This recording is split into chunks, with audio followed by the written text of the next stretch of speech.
God, the bass in that too. Yeah, that had some Fucking good hell. bass. That Moist. moist. Listen, I can kind of get a good Graggle voice on if I'm really Yeah, it focusing on it. was impressive. Thank you. Carson, because she's been reading her book talk stuff, has been like, "You can growl." I'm like, "No, I don't want to, because you scare me with how you talk about it. It's scary." But apparently, a buddy of mine when I was at the festival was like, "You actually have a pretty good voice for audiobooks." He's like, "You just have to yell a lot for a day and drink heavily." And I was like, "Yeah, weird, right?"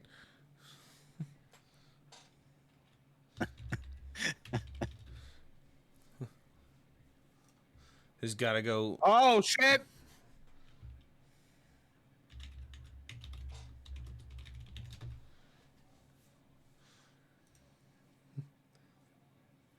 You emo rage for a second there. Get a fucking Had haircut to and a do it. half, dude. You know, just had to get it done. Oh, Oh, Jesus. all right. Oh, So, okay. I'm so glad this song came on. So, do you know that song For What It's Worth? yes. Fucking Hootie and the Blowfish covered it, Ooh, and it's pretty fucking fantastic. I'm down for it. It's fantastic. Very good. So, I'm going to share this with you so you can hear it. I will do a listen.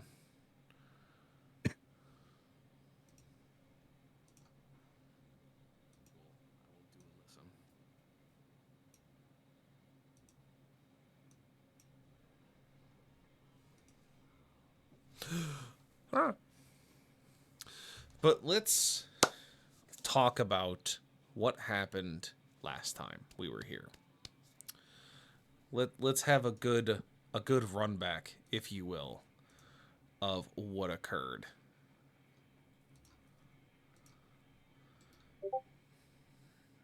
Lego. Nice. Where is this one? That one.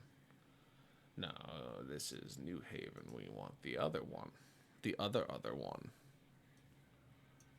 Yes, quite. So, who can remind the group, those watching at home, what happened last time? If you can remember. If not, it's fine. It's been a hot minute.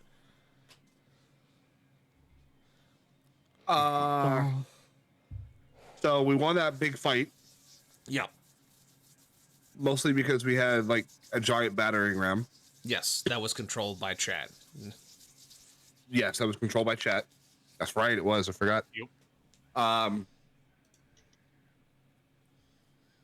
And then what? The airship landed, and we got to talking to the people in the city or whatever.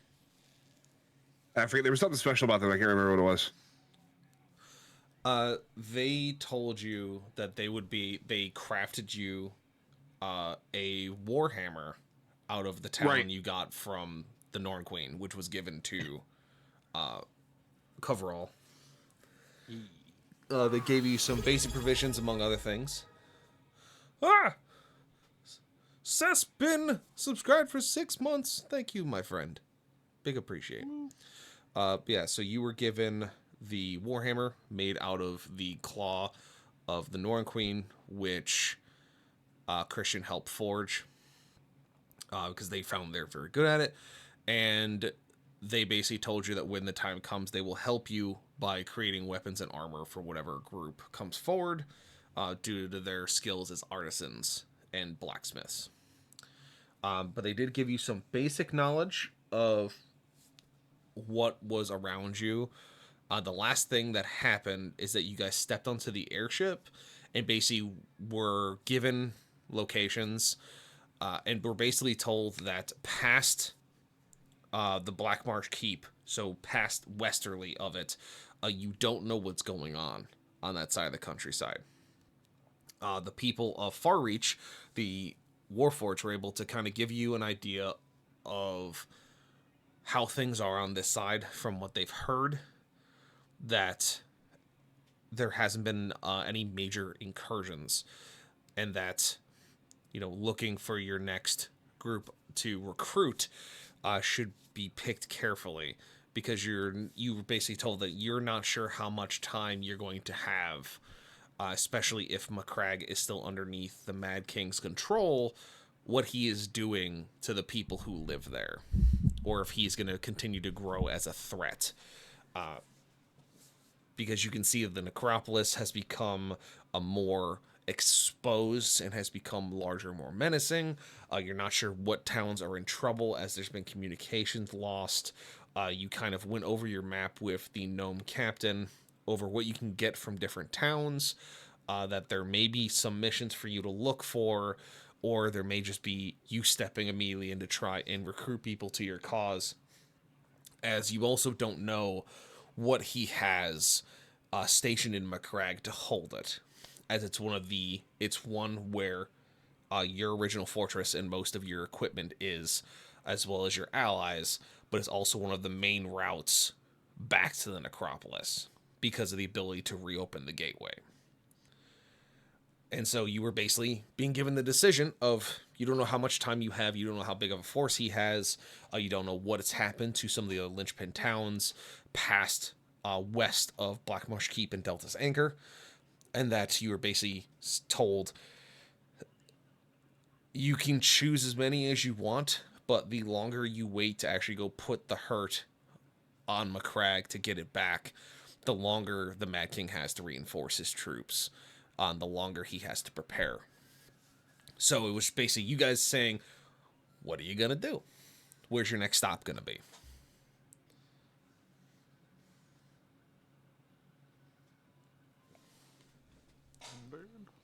Right, all right. We were talking about this at the end of last session.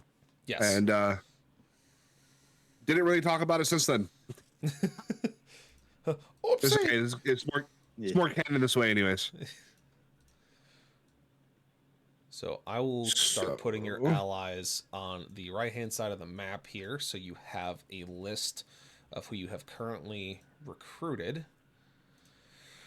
So you currently have Farreach, which is giving you weapons and armor upgrades. You have, where is my paladin marker? That is not the paladin marker.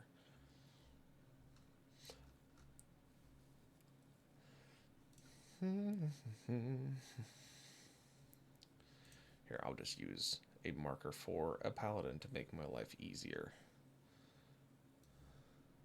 Bulk.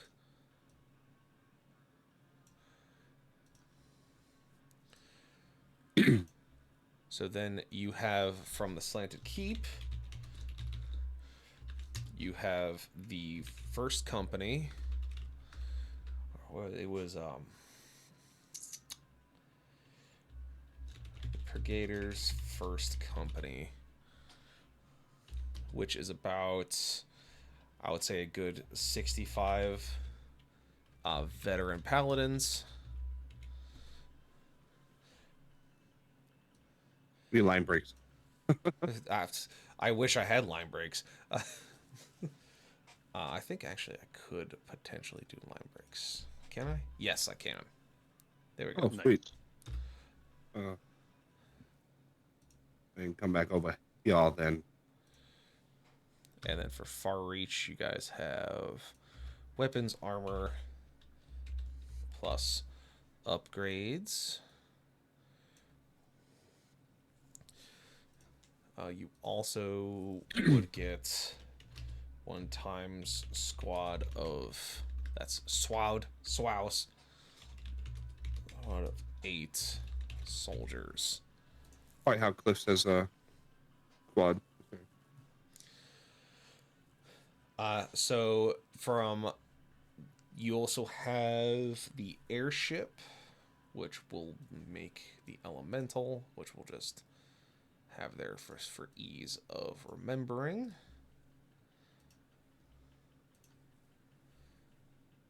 Sorry, Clem. I said Cliff. What the fuck is wrong with me? Cliff! Jesus. Swouse!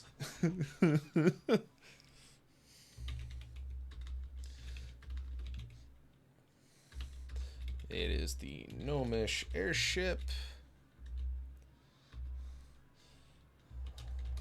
Bolt of Etheria. Has 14 crew. 3 command. 4 times AA turrets. 2 times ground artillery pieces. So who wants to roll for my next drink?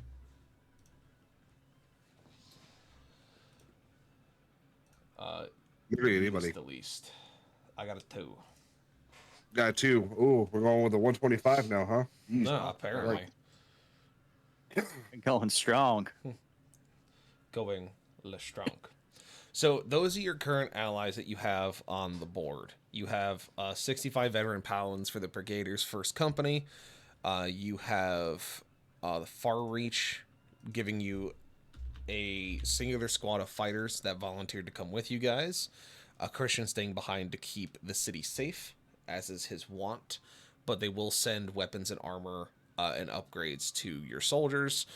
And then you have, of course, the gnomish airship, the Bolt of Etheria, which has 14 crew, 3 command crew, 4 anti-air turrets, and 2 ground artillery pieces at its disposal. And so you can go to a few different areas. So for the Marines, just so that you guys have a better idea of what is potential for you to receive, going to increase the size once more. So for the Marines, you guys are looking at least 2 companies of Marines. There are of varied experience, so they're seasoned, but they're not all Stern Guards. Like, they're good, but they're not great. With them, you would get small boats to go with them, due to them just having to be waterborne. For your archers, you'd be looking at receiving, I think I said it was going to be 80 archers. To be specific, they would be longbow archers, as well as 20 hunters. These are the guys you originally, quote-unquote, found near the old Marsh Keep, the guys who were dressed up as monsters. Here, I'll label them as swamp hunters. The big daddy long leg dudes. Yeah, the guys who disguise themselves as the daddy longlegs, yes.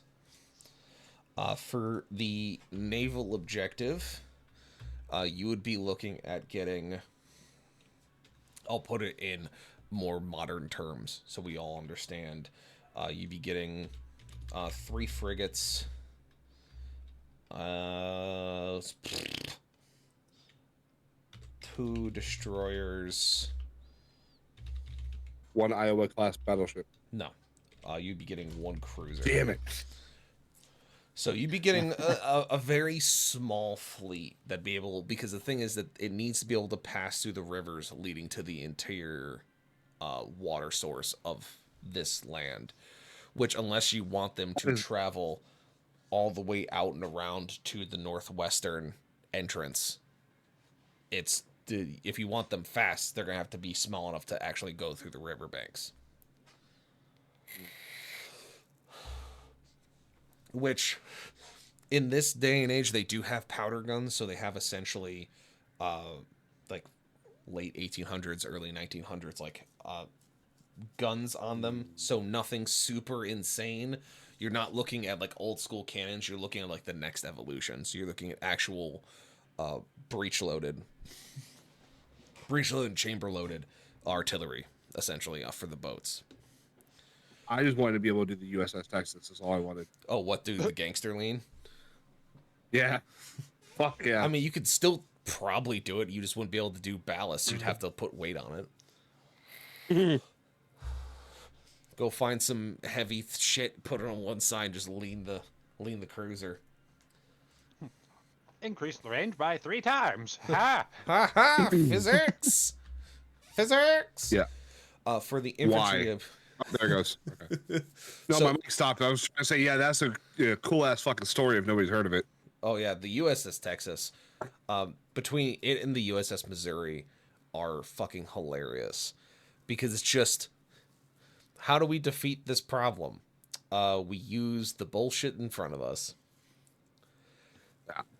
Just Then you had what, the Wisconsin in Korea. mm-hmm. Temper. temper.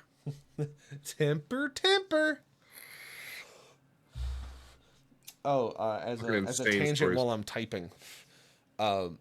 as you are probably may or may not be aware, they're currently rewiring the battleships, because they were put on shore leave, essentially indefinitely, for quite some time, because we were like, we're not going to be fighting naval battles. That's for conventional warfare.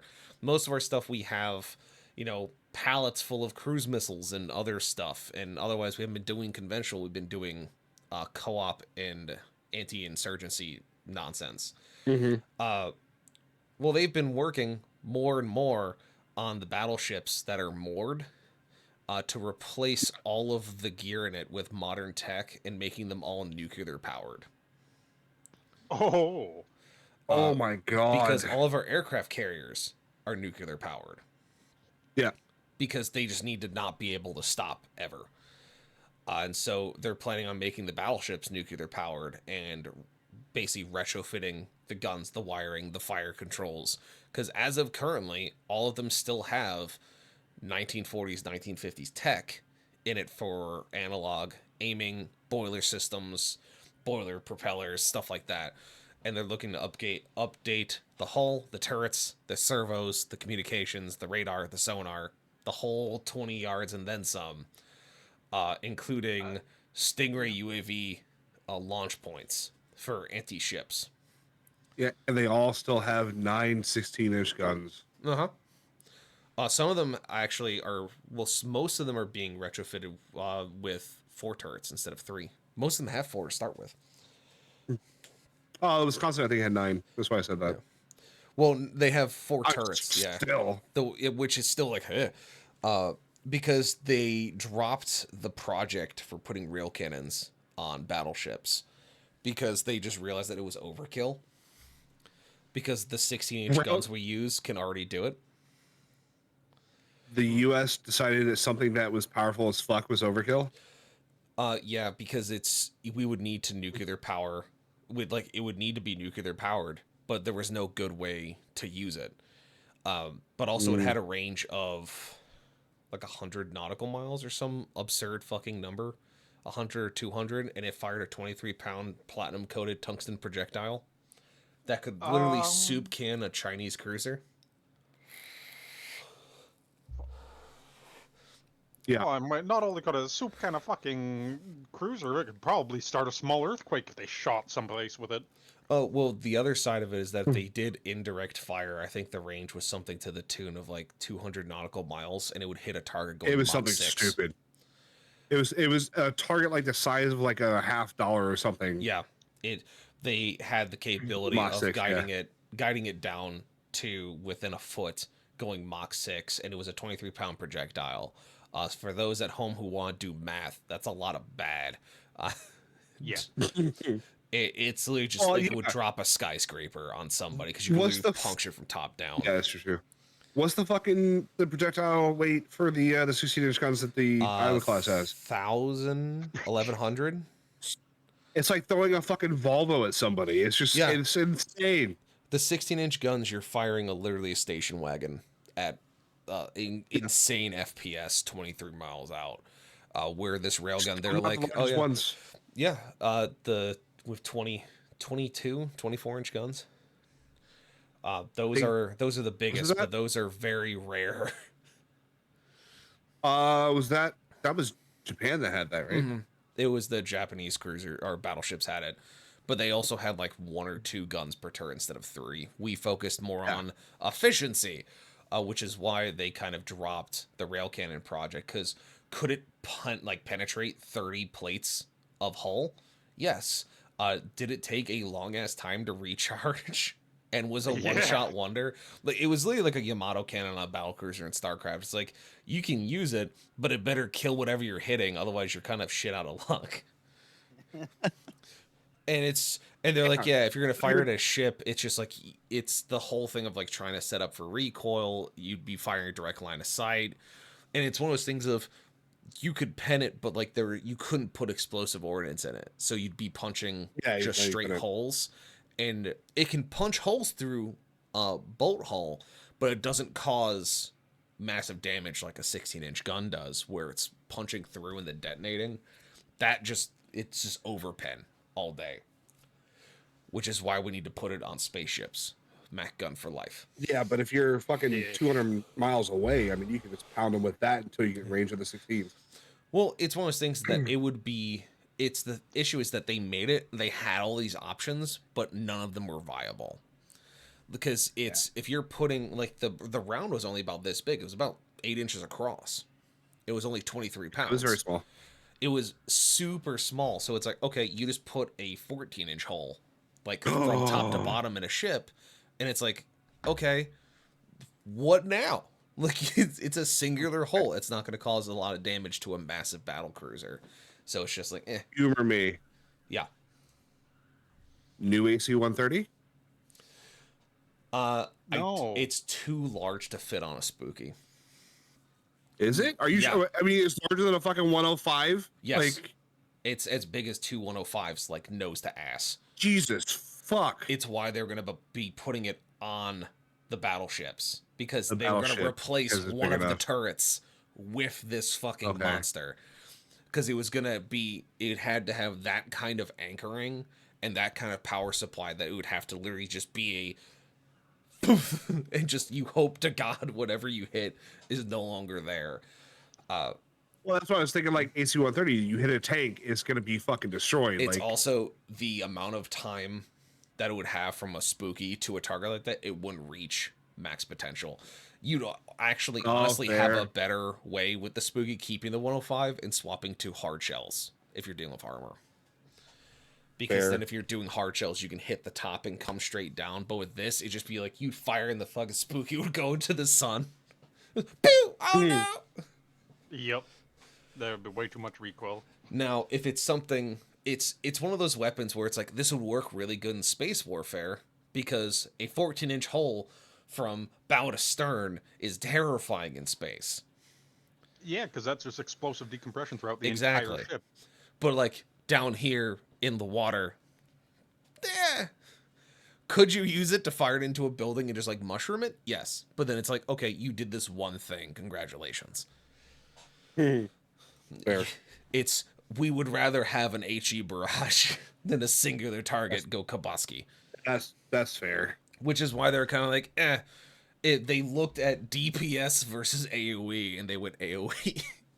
Like, how do we balance our ships? What patch do we put out? Yeah, that's very fair. All right, so for the infantry that you'd be getting out of the Crucible, this is going to be a pretty large group, because it's going to be the majority of the infantry coming out of the Crucible. So you're going to be looking at about 3 companies worth of the Broken Fist. No, not the Fist. The Broken First. Which is the unit name of the troops in the Crucible. They consist of swordsmen. You're looking at light crossbows. You're looking at pikemen. And you're having a sprinkling of knights, or essentially just heavy armored troopers. For your siege weapons, if you're able to get Setland either secured or get them to give you their shit, they're looking at getting, they would be able to spare, from what you understand, 3 trebuchets and 2 catapults, along with 3 ballistas. And a 105. I wish. And they would also give you the crew to man these weapons. So it would just be like, oh, here, you have to crew all these. They would give you the gunners for this weapon set. Basically, Setland has been known to have its larger machinery in place, so they're able to make these larger pieces. But it would be up to you guys whether you use them or not, because using siege weapons against a city fortress has one specific purpose, and it's to basically break everything and force them to comply. So, do you really want to do that against Macragge? It's up to you. Finally, the Berserkers. What you get from these guys is you're going to be getting about 100 foot soldiers. We'll just call them for simplicity's sake. They will have 10 veterans, and you'll have 2 rune priests to go with them. They're the second largest group that you can actually secure, but the issue is they're all the way on the western side of the continent.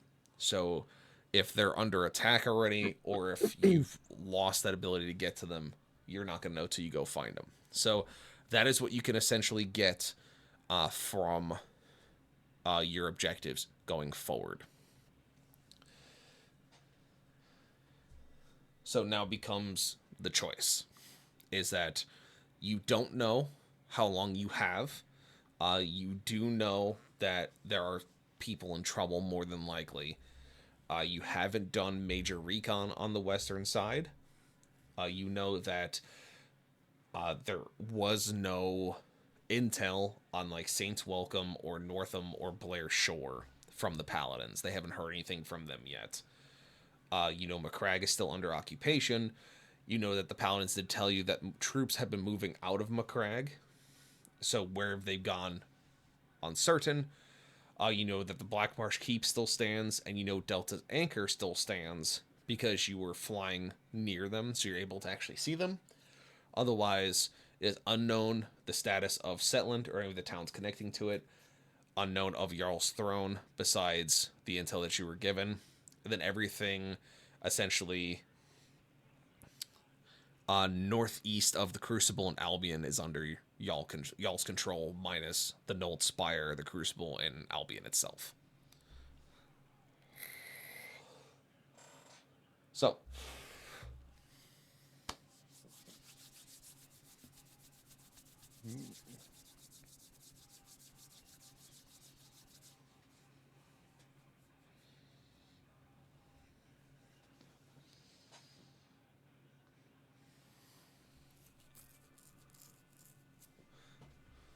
So, my thoughts, in no particular order, siege weapons, archers, and either Marines or infantry.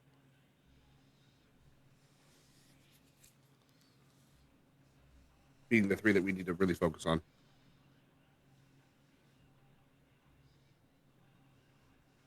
What do you guys think?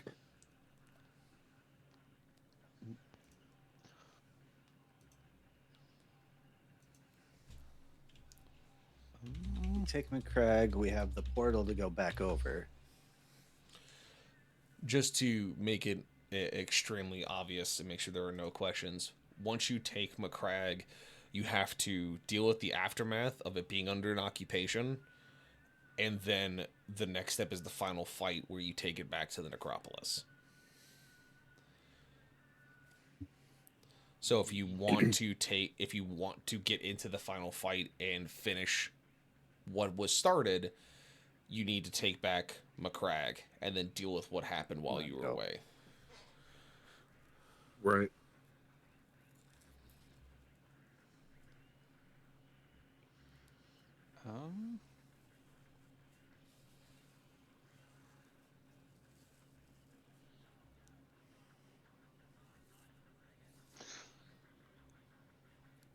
I'd pretty much agree, but I don't know if we want to use siege weapons on McCrag, considering.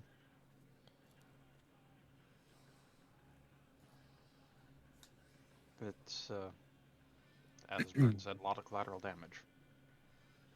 I mean, yeah, that's true. And that's the only thing I'm worried about with like the siege weapons.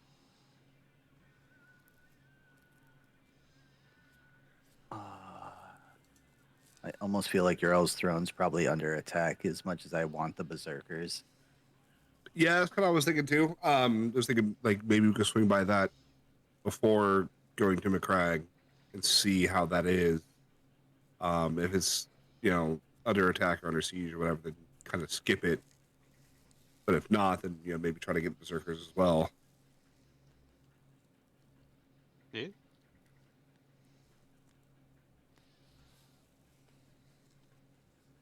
I mean, I know the longbow archers and swamp hunters will be really beneficial. Yeah. For Having ranged in mid to general. long range. Yeah. Knowing that that's Exactly. actually really long range, that like definitely put archers on the map. And I mean, 80 arrows going in the sky at one time is pretty lethal as well.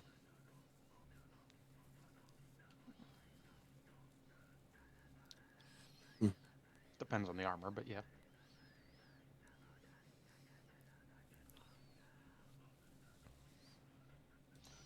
Yeah, but I feel like even if there is like armor plate and the arrows can't penetrate or whatever, the other ones that don't have said armor would be able to be eliminated before we have to actually go in there.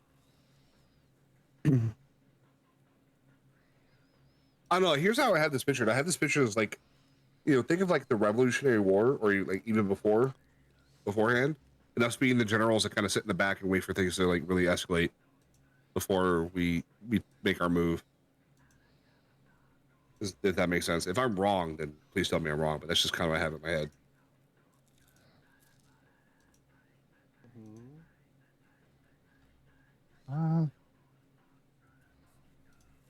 Really, it's probably gonna.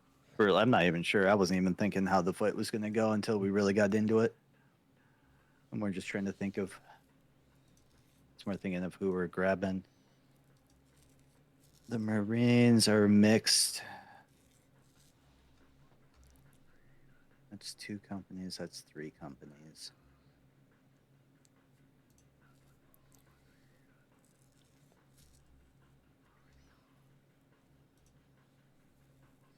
Oh, pikemen. I couldn't really read what that said. I had to zoom in.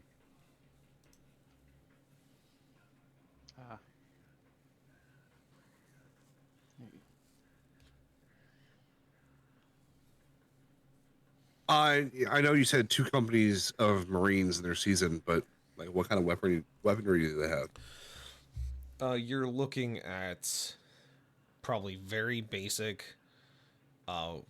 potentially rifles and swords. They're very focused on close combat and breaching, much akin to their modern day cousins. They're relatively seasoned, so it's a kind of a good mix of veterancy across the board, but they are more meant to flank, get up close, and kind of just engage and disengage. They're very much akin to the modern Marines, where they're skirmishers, but also flankers and breachers. So they'd be more like cavalry. Yes, to Like another thinking like the point. Napoleonic Wars or whatever. Yeah. Yeah.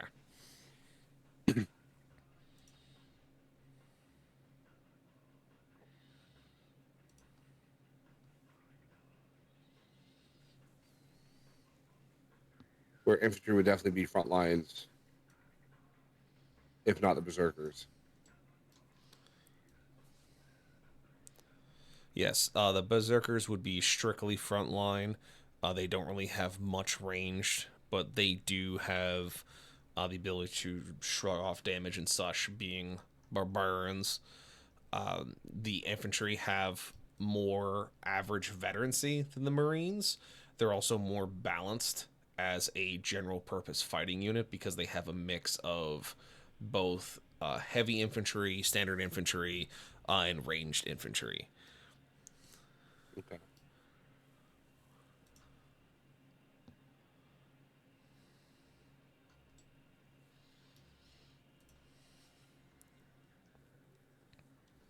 I might be overlooking this, but I don't think naval's going to really help us out too much in this, especially Naval because we're worried wouldn't about help us collateral as damage. much for McCrag, but it would help us more in the battle at the end because we could blockade the entire island. Possibly. That's very true.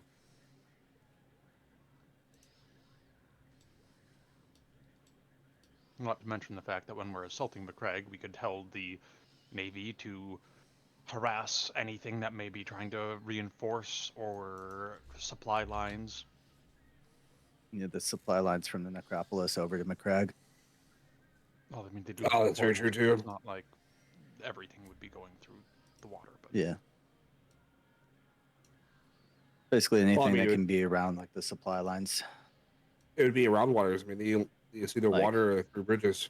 So Okay, where's my pointer? Like it could be blockading like right here, here.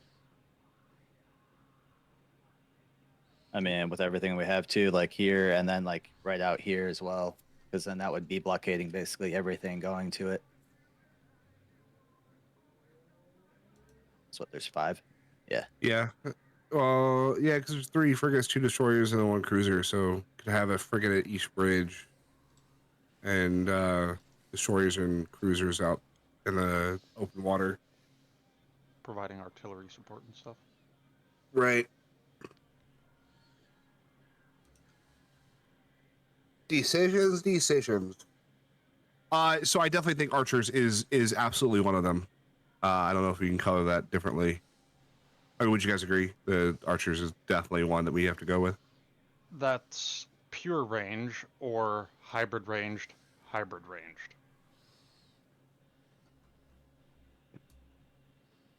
The swamp hunters are ranged too. Yes.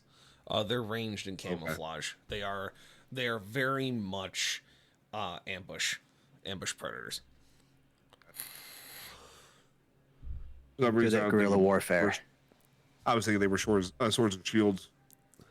Some of them are, but the ones like that mimic the daddy long legs had spears and bows that they fair. would utilize.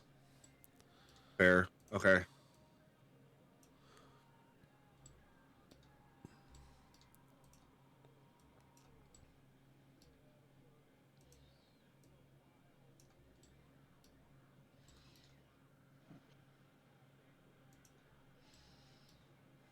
So I'm thinking about all this. Go ahead. My 3 that I would pick just because of utility and proximity would be naval, infantry, marines, and then sweep down. Sweep down as in like this way down. Yes, because we could go do naval, send them to blockade, go get the infantry, move up, grab the marines, and then flank around.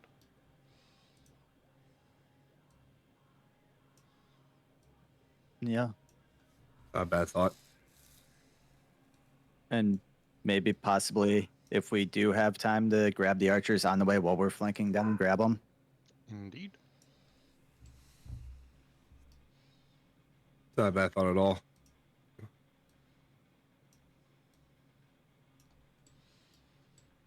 Because I've been set on naval since the beginning, but now knowing what the actual naval units are, I'm actually a little happier with that choice. So I'm good with that.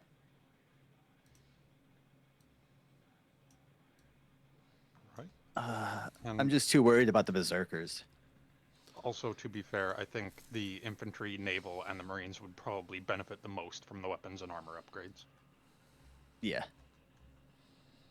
Oh yeah, that's fair too.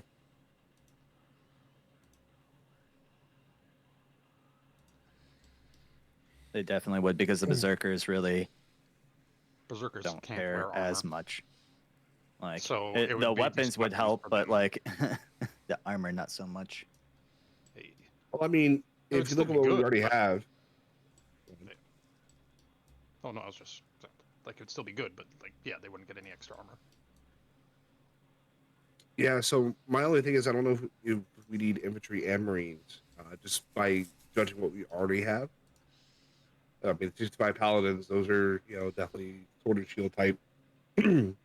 um, The Marines are hybrid powder infantry, though. That's armor penetration. yeah, true too.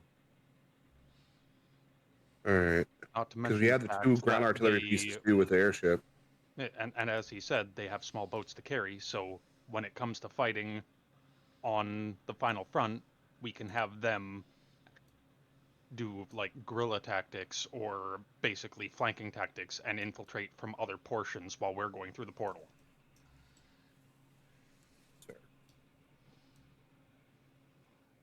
Okay, and I mean, you make really good arguments. I say we go with that then. Yep, I'm good. And any others that we can pick up on the way are bonuses. All right, so we'll go with naval first. Yeah. That would be my idea, yes. Yeah, as the loop around.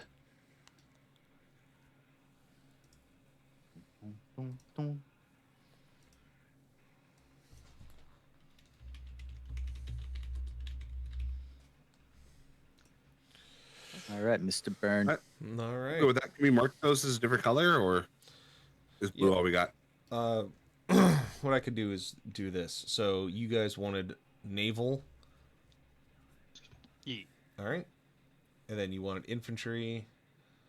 So you basically want siege weapons off the table and marine. All right, cool. So let's see if I can do. And then here we'll use possibly big we're gonna try and eyeballs. grab archers if they run into, if we have the time, because we're gonna be going down that way anyways. Here we'll use eyeballs Ye. That works. to mark. There. All right, so those are the four you guys are aiming for. So now it comes down to who are you going to go towards first? We were saying naval. Naval. All right. Ye.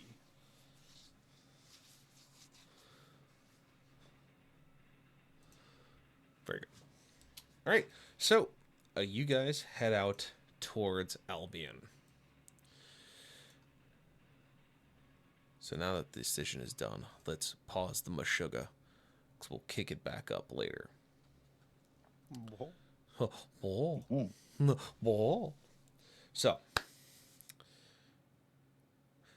you guys I do are have another already... engine to go on whenever we have a spot. Fair enough. I'll keep that in. I'll keep it in the pocket. So, Yeah. as you guys push yourselves back onto the Bolt of Etheria, waving to the friends and allies you've made in far reach, seeing the flames of the forges pick up as the fear they once had of being found no longer existent. As you have shown them that not only do they have allies outside of their walls, you have brought back one of their guardians, Christian himself, who in this new form now acts as a bulwark for the city that he has hoped to rebuild. And upon the Bolt of Etheria, you are brought forth information from the gnomish captain of what he knows, refreshing you over what is the end goal and what you're looking for. You ask him questions about different cities, about what they may give you, asking for specifics if at all possible. He gives you very short and brief information, scuttlebutt, if you will, from these different cities to give you a better idea of what you're going to be walking into. After going over the information and kind of laying out what your best approach is going to be, you decide in your minds that going to Albion and securing the naval vessels to help establish a foothold is going to be your best first step. And so you do so, directing the captain to the fortress harbor city of Albion. You fly swiftly, the engines taking you far and wide as fast as they can, the thumping of the propellers filling your ears as the throttle picks up and the wind catches across the hull. Through your travels, you don't see any more of those greenskins, those weird creatures that came out of the fog on their own metal contraptions and tried to take your ship as well as attack Farreach. it seems that after the successful beating you gave them during the assault of Farreach, it seems that they have backed off, or at least for the time. So your travel to Albion is short and sweet. As you see the city within range, you can see that lights are on. The city is alive. 6 large boats sit docked in its harbor, all having the same color sails, matching together like a singular collector's set. As you approach closer, you hear the gnomish captain call over the intercom, the fancy series of tubes he has to communicate intent and instructions to different areas of the ship. As you sit in your barracks, hours having been passed, you hear him call down simply, "Sirs, we're approaching Albion. It seems that the city is quite astir with something. Keep your eyes about, keep your wits up front, and of course, happy hunting." You see lights begin to flicker on, leading you towards your normal, or at least understood, point of departure from the Bolt of Etheria. 3 metal plates once again open to receive you standing upon them as you hover over the border of the city.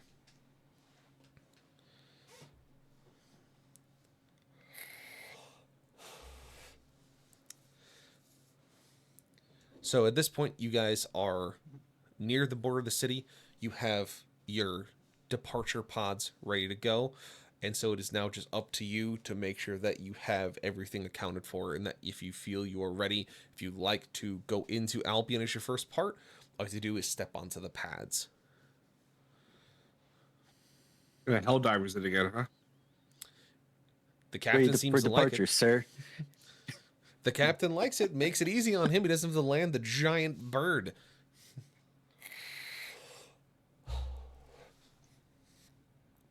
They-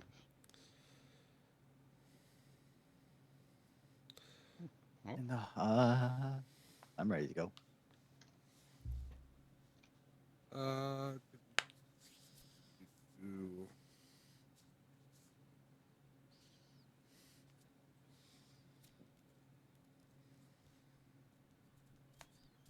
yeah, I don't think I have anything that I can use or grab or anything. So yeah, I'll stay on the pad too. All right.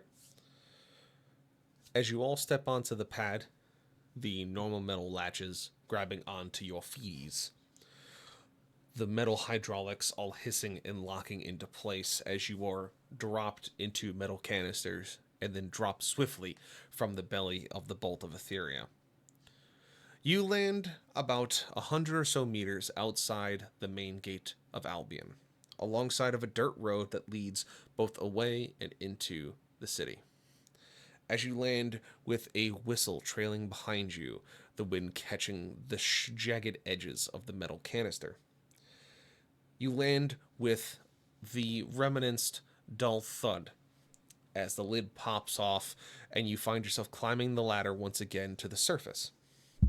It is now daytime, as it was early dawn when you were departing Farreach. The sun seems to be coming over the harbor with crisp intent, the light reflecting off the bouncing waves. The captain said something about danger and to keep your wits about you. You don't seem to see any kind of signs of chaos or issues once you emerge. That is soon changed as you hear the first scream of struggles. As you look to your west, the city of Broken Earth, the large farm center that you had saved before from a siege, seems to be smoking more than normal, with a large number of refugees seeming to be walking across the bridge towards Albion, and the guards at the gate, having barred it shut and standing in front, spears in hand, seem to be pushing back these refugees away from the door. Hence the sound of struggling that you heard, the sound coming from a farmer who was thrown to the ground by one of the guards. What do you do? I feel like a clip of CJ and San Andreas needs to be playing right now. Aw, shit, here we go again. Oh shit! Here we go again. Yeah, just that one.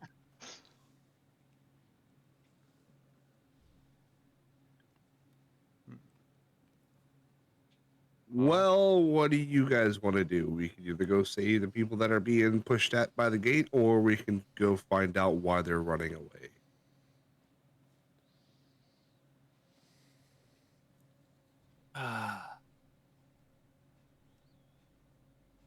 Out of character, these are the same people that cheered for us when we downed that dragon, right? Oh, yeah. Yeah. Oh.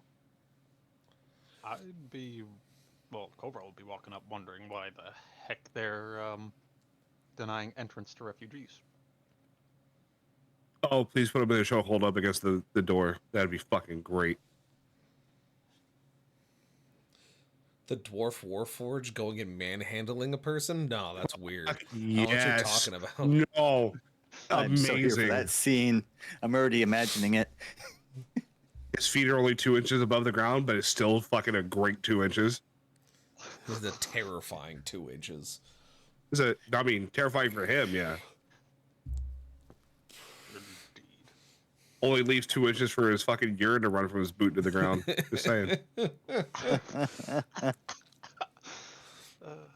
All right, so how do you guys approach the situation that you find yourselves in? Do you want to do that? Let's go do that. I'm totally fucking game for it because it's bullshit. They're not letting people in that are refugees and obviously coming from an area that's been fucked up. Yeah. All right, there we go. Switch to the right microphone. I just realized I was still using my headset. Oh, it sounded fine. I'm ready to rumble Oh, fair. if something goes down. All right, well. We'll back Coverall's you up. going to walk up quite unimpressed and say, Is there any particular good reason you're denying these fine people shelter? The guards turn, and you see that now as the crowd pulls away from the gate, your voice kind of emanating from the center of it, as you guys kind of just moved your way through the sea of refugees, making your way to the front as you spoke to this guard that was shoving the farmers to the ground. The crowd disperses, parting like the Red Sea, leaving the three of you standing in the center as they all begin to recognize who you are. The guard's still looking at you unimpressed. I have a picture in my head that needs to become a painting. Swear to God. Yeah, Warforged dwarf in front, fucking, I guess being very upfront about things. I have Mr. Lion Gauntlets over there crossing his arms, the gauntlets clearly showing out of each side of his arms, and then just me with the fucking Terror's Reign across my shoulders. Very good. Well, I mean, you had exactly how I was having my character stand said. Bro, like Just that's now. that's like fucking a Da Vinci painting right there. Let's just be honest. Or Michelangelo painting. It's beautiful. So with the three of you standing in the center as the refugees part, leaving you in the center of attention. The guards look to you and they don't seem to recognize you. You guys have only been through Albion once in your travels, and even then it wasn't eventful. It was very straightforward and boring, and you left as quickly as you came. But this time, you are joined by the farmers you saved from the Knoll siege that was threatening to take the livelihoods they had built over months and years of work, crashing a dead black dragon, or in this case, soon to be dead black dragon, into the command tent of the Knolls, shattering the siege, as well as helping them grow a new breed of mushroom by helping the mycologist secure a new specimen. Your work did not go unnoticed. And so the refugees stand in awe. Some of them lost for words seeing the three of you in front of them. A lot of them are whispering and looking towards Kavral, as the last time they saw him, he was not metallic, but this time he is. But his voice rings out just as strong nonetheless, echoing off the stone walls of Albion, off the wooden gate the guards now bar. As the guards look to you, the one that shoved the farmer down simply looks to you in a gruff voice, simply responds with, "The gate's been closed by the High Lords. No one enters. They saw the wave of refugees coming this way. We don't need no undesignated non-citizens in here during a time of peril. The last thing we want is for Albion to begin panicking. We already have too many mouths to feed as it is."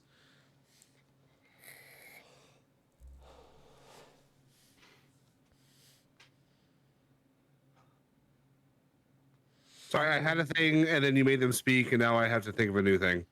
Fair enough.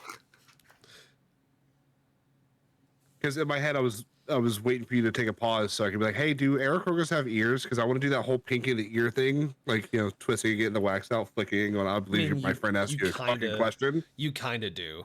You kind of like. Okay. It's like it's a bird ear hole. It's not an ear, but like a hole where your ear sits. You ain't got the flappy bits inside it. Yeah, sure. You can make the gesture. It's universal. Then I'm doing definitely making the gesture. The gesture's universal. Absolutely. Yeah.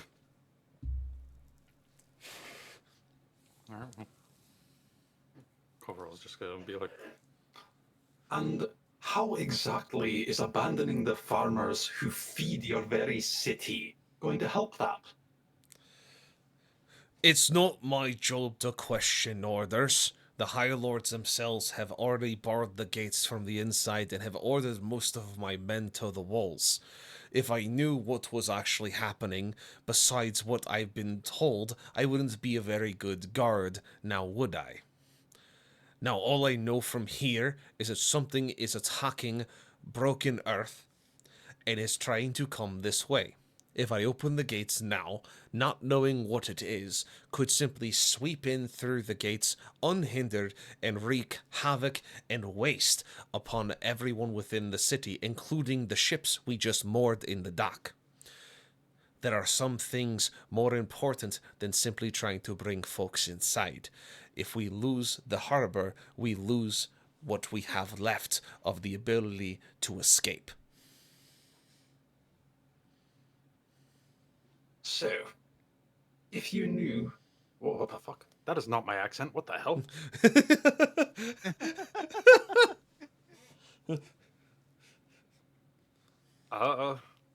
Brain, please? Brain?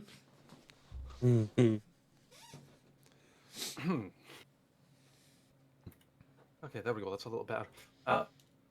So, if you knew exactly what was coming, or if we potentially stopped it, there would then be no issue with letting these fine people take shelter, would there? As I said, it's not my call, but if the enemy has been quelled, then I imagine the High Lords would be more open to persuasion from adventurers like you. Though, where were you when the city was being hit? We've been stuck here at the doors, but you're supposedly the heroes of Etheria, and we saw you drop out of the sky in metal strikes. Past that, as you stated, if there is no enemy, then the gates do not need to be closed. So, if you find this enemy, maybe the High Lords will be willing to speak to you. That is, if they're even willing to listen to me while I'm on the other side of this door.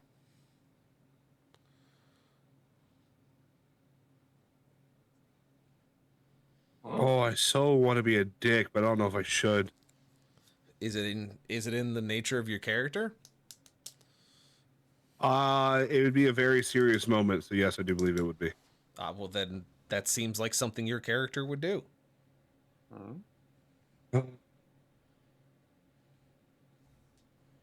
So he questioned where were we, right? Yes. Okay. Because you guys have become, at this point, like legends in this region. At that point, I want to become very wide-eyed and my chest is going to bow out just about 3 centimeters more than it already is. Right. I'm going to ring him up by his collar. Very good. Yeah, because I'm guessing he's shorter than I am. I'm going to, You're tall. I would, yeah. I would have to bend down a little bit, right? Like a smidge, but like he's average height for like a human. So Okay. it's just So he's probably about 5'9", 5'10". I'm 6 foot, so yeah, maybe you'll be just a little fine. bit. Okay. You'll be fine. Okay.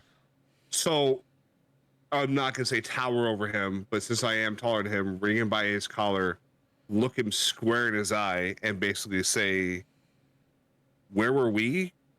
Did you not hear what was going on in Far Reach? Did you not see the fight that was going on? If you see the one at Broken Earth, I guarantee you saw that one over there.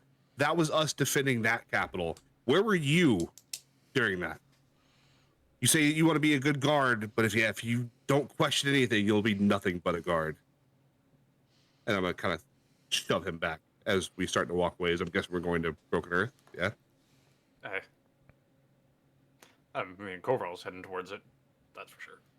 Then yeah, I would kind of shove him back and then just turn around and walk away as he's saying whatever the fuck he's saying and me just not paying any attention to it. Yeah, so you guys all start heading towards Broken Earth through the refugees, as them recognizing you, knowing your deeds, knowing your worth. All of them either patting you on the shoulder, wishing you luck, telling you to look out for this, look out for that. It's their words drowned out in the crowd as you walk by.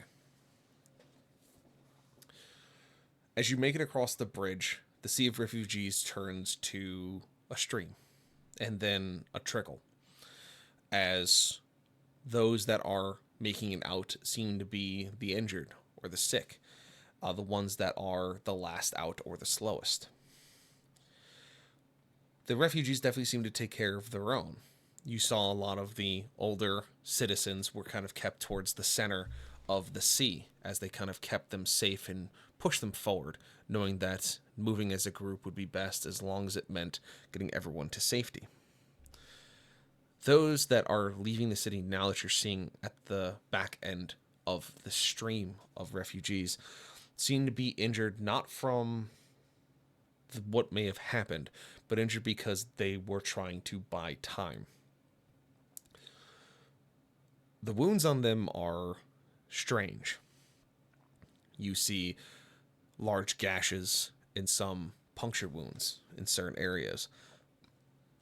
All of these wounds are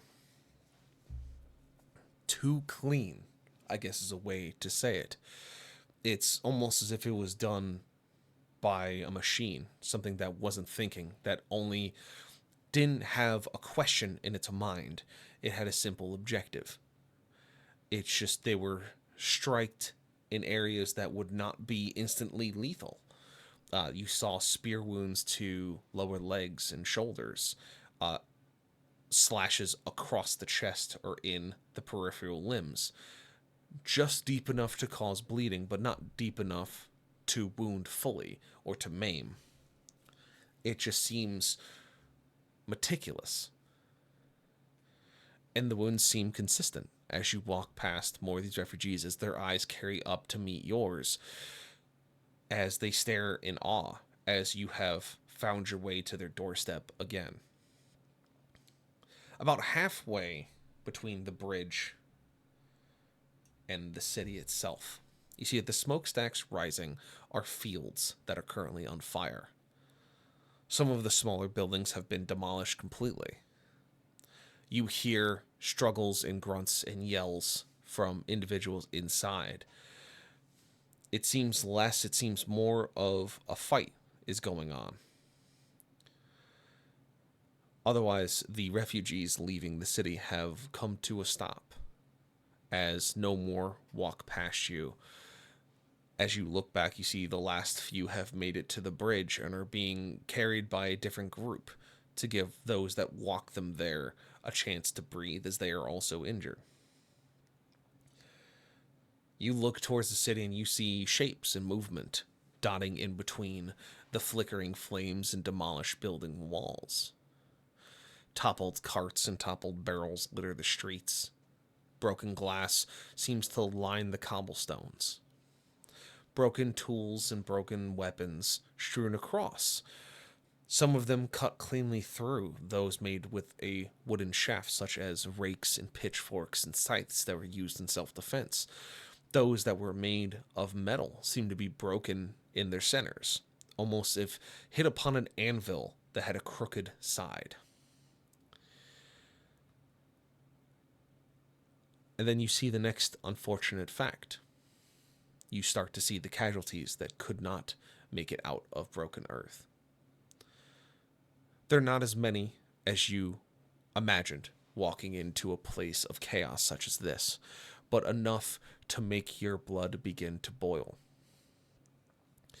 Unknowing of where support is, if this is a isolated event, or is it a trickle unit? Is it a scouting party? Is it someone who has turned? Someone that has betrayed their own kind? What is it? Where is the Crucible's forces? Where are the forces from Albion? Or even any of the militias from the neighboring towns that are close enough? And you realize they're just as scared as you are.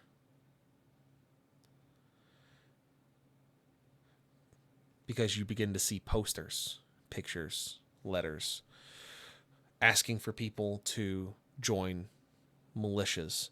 You step on pamphlets that were handed out to join up with essentially the equivalent of the National Guard, to join up with the military, the Navy, the Marines, trying to spread word to fight for what's yours. Some of these pamphlets come from the Crucible and seem to be relatively good condition, as they catch on your feet as you walk, or seem to be stuck into walls of wooden structures with knives and such, as is posting of bills.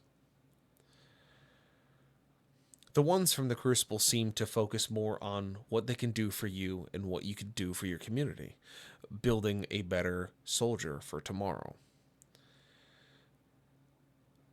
But unfortunately, the majority seem to be coming from the town of Albion, speaking plainly of do what's right, stand up for your freedom, join the Navy, join the Marines, join Albion's Navy and Marines. And you see a lot of these pamphlets, of these posters from the city of Albion, posted all over the ruined structures, across the floor, and littered from the destruction that wrought through here. And it simply just makes your heart sink like a stone falling to your stomach. More flashes. Going to pocket one of those. Yep, go ahead. As you continue further, taking small steps, listening and watching for anything that could come out of the woodwork. Shadows continue to dance across opposite walls of you as light plays tricks on your eyes. You hear a cough from behind you.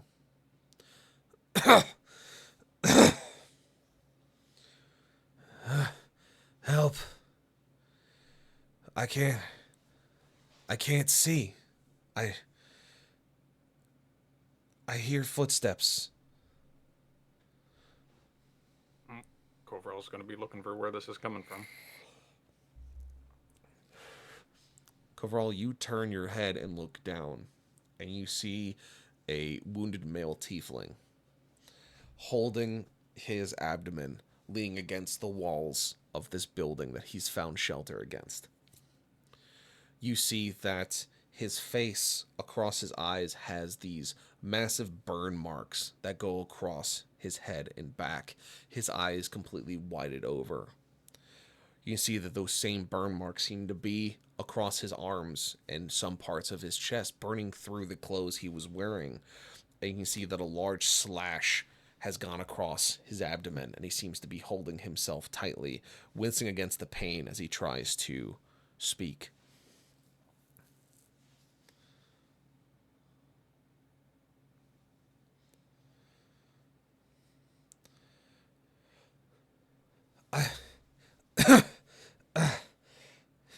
It's starting to hurt to breathe. I don't. Focus on. Just stay quiet. Allow me to help you. Cobra is going to walk up and lay on hands. And I'm going to dump 15 points of HP into him. With the 15 points, you begin to see the wound on his abdomen begin to seal very slowly as it starts to essentially be stitched together by the magic you're putting in. Some of the other wounds on his body start to recede, but the majority of your magic goes into fixing the one that has eviscerated him. As the wound seems to seal up completely, at least from the outside, you can see him kind of wince through the process as everything kind of begins to resettle where it was supposed to be. It's easier to breathe. I imagine you're not one of them. No. But we have come to deal with it. Is there anything you know about what happened here that might aid us? Let me ask a question of curiosity. Your voice sounds familiar.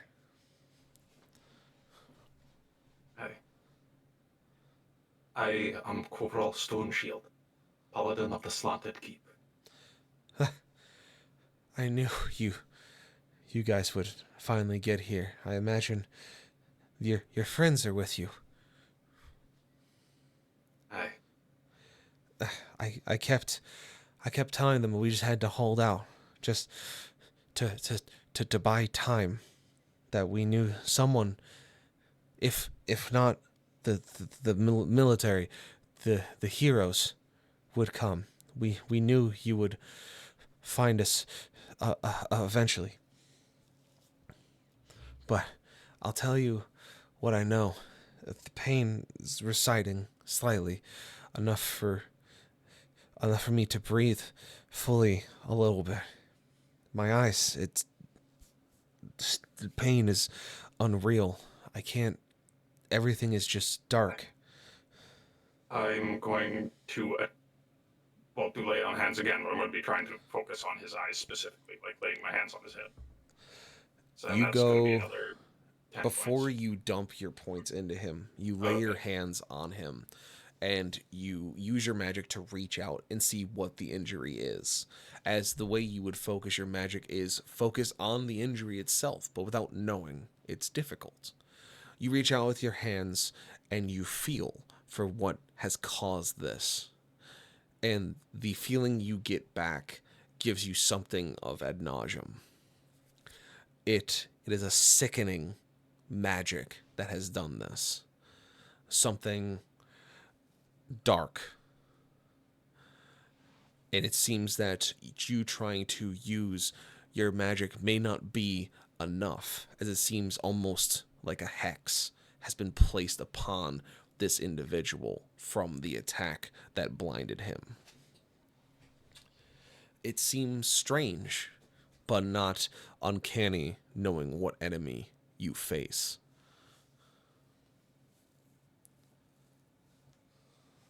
Going to attempt dispel magic. All right.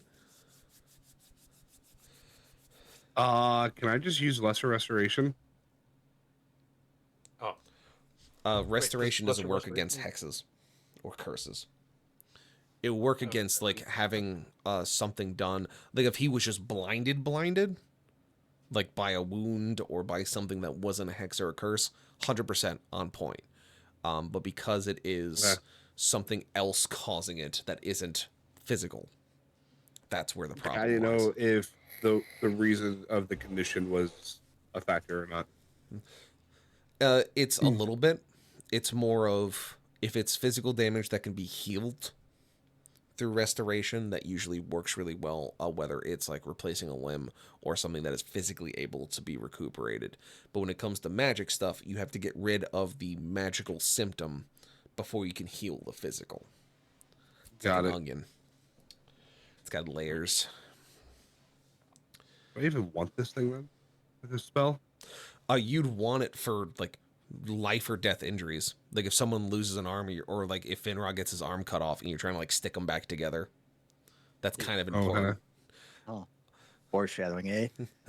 No, it's just the first example I thought of, which is like, yeah, someone loses an arm, like, because if Finrod loses a leg, he's gonna like attach a stick to it and just be still fine. He's gonna be casting fucking Earth Shield or some air bullshit, like a fucking airbender. You know, who'd be like, I got one leg, it's fine. Whee! Just I got my 2 punchies. I'm good to go. Just now I'm 50% more punchies. That was dead weight. You've only increased my power. Hey guys, look, I'm 40 pounds lighter. That means I get an extra 10 feet of movement speed. Jesus. Just hops at you menacingly. Yeah. Or like runs at you like a fucking gorilla, like a necromorph, just like Exactly. What I was just thinking of. It's terrifying. Just we took off his leg. You're about to see the indomitable human spirit. Just come cruising for a bruising. All right, anyway, serious moment. So, Kovral, you seem to sense that this is some kind of curse or hex magic that has blinded this man. And so you said you're going to do your dispel magic. I'm going to attempt it at 3rd level. All Well, right. I mean, obviously, 3rd level is what it has to be. Yes.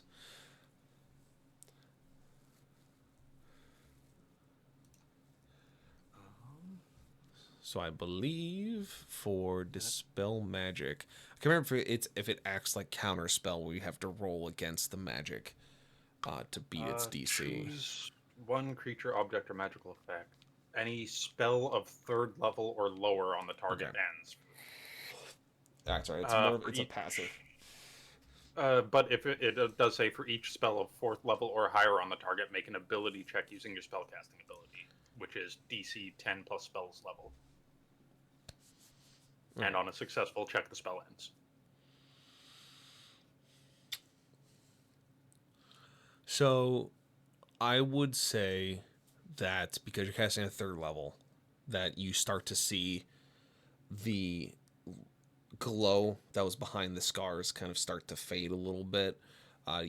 Whatever was truly causing this blindness or caused it in the first place has been pushed away.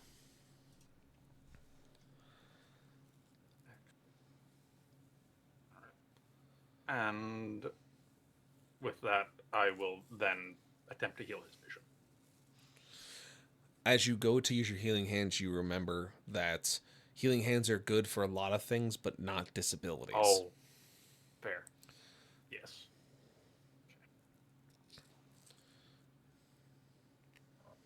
There was foul magics affecting you. I have done what I can, but I cannot restore your sight.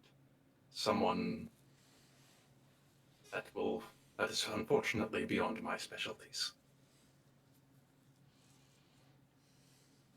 However,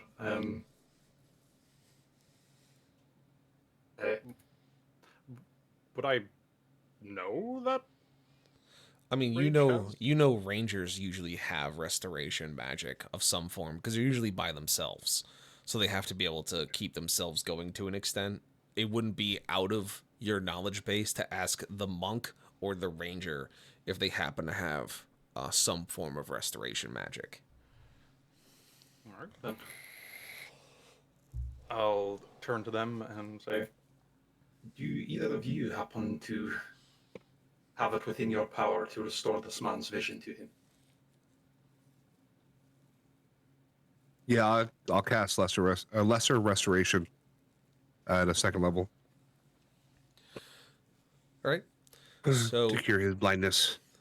you step forward, put your hand on his head, and just say, "Go away, a blindness," or whatever quip you want to use for it. Speaking your incantation, and you see the whites that covered his eyes begin to dissipate, and the irises and pupils begin to reform, almost as if a fog has been lifted from his eyeballs. And This fucking thing, the incantation is just the lyrics for Amazing Grace. But in the like in the verbiage of Joe Cartoon, the BB gun one, I don't know if you've seen that or not. Long ass time ago. Yes. yes. Yes. Yeah. 4 pumps. So you cast and you call your incantation, and you see the fog begin to lift from his eyes. As you see his eyes dart around and look to you three, and goes, I can see it. The pain has receded as well. It's amazing.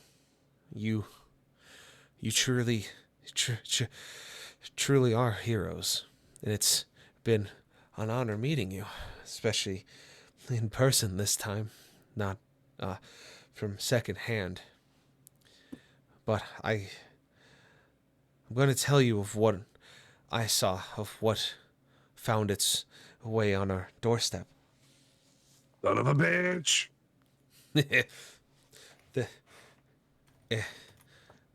We don't know where they came from. It was only 6 of them.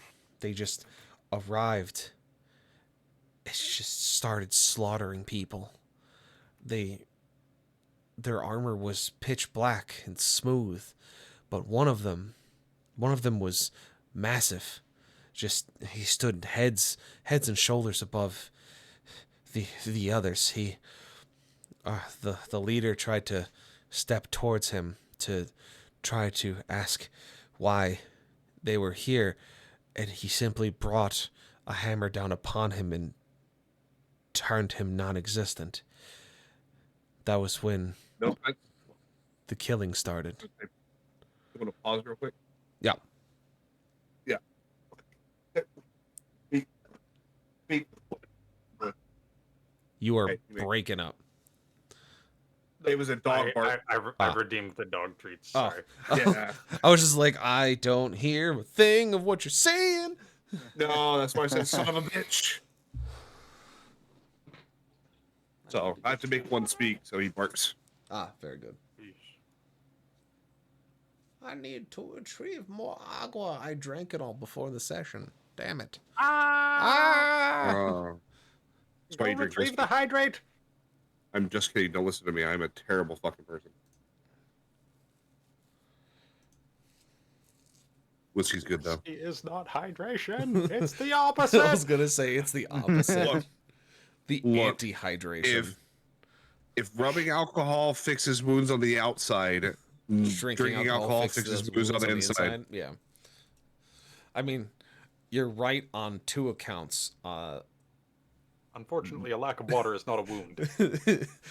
It's an ailment. You're gonna need greater restoration for that one, motherfucker.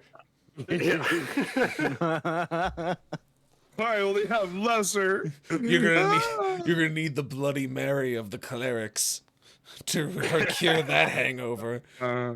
The drink of horrors, huh? Yeah. You're gonna have to stoop to the I think it bottom was- of the barrel. All I Sorry can if think anyone's of now actually is religious out there. Fucking like cleric of Dionysius being like hair of dog. Hair of dog. I mean, yeah, I mean, I have dumb ideas like Clem for like a lot of weird NPCs. I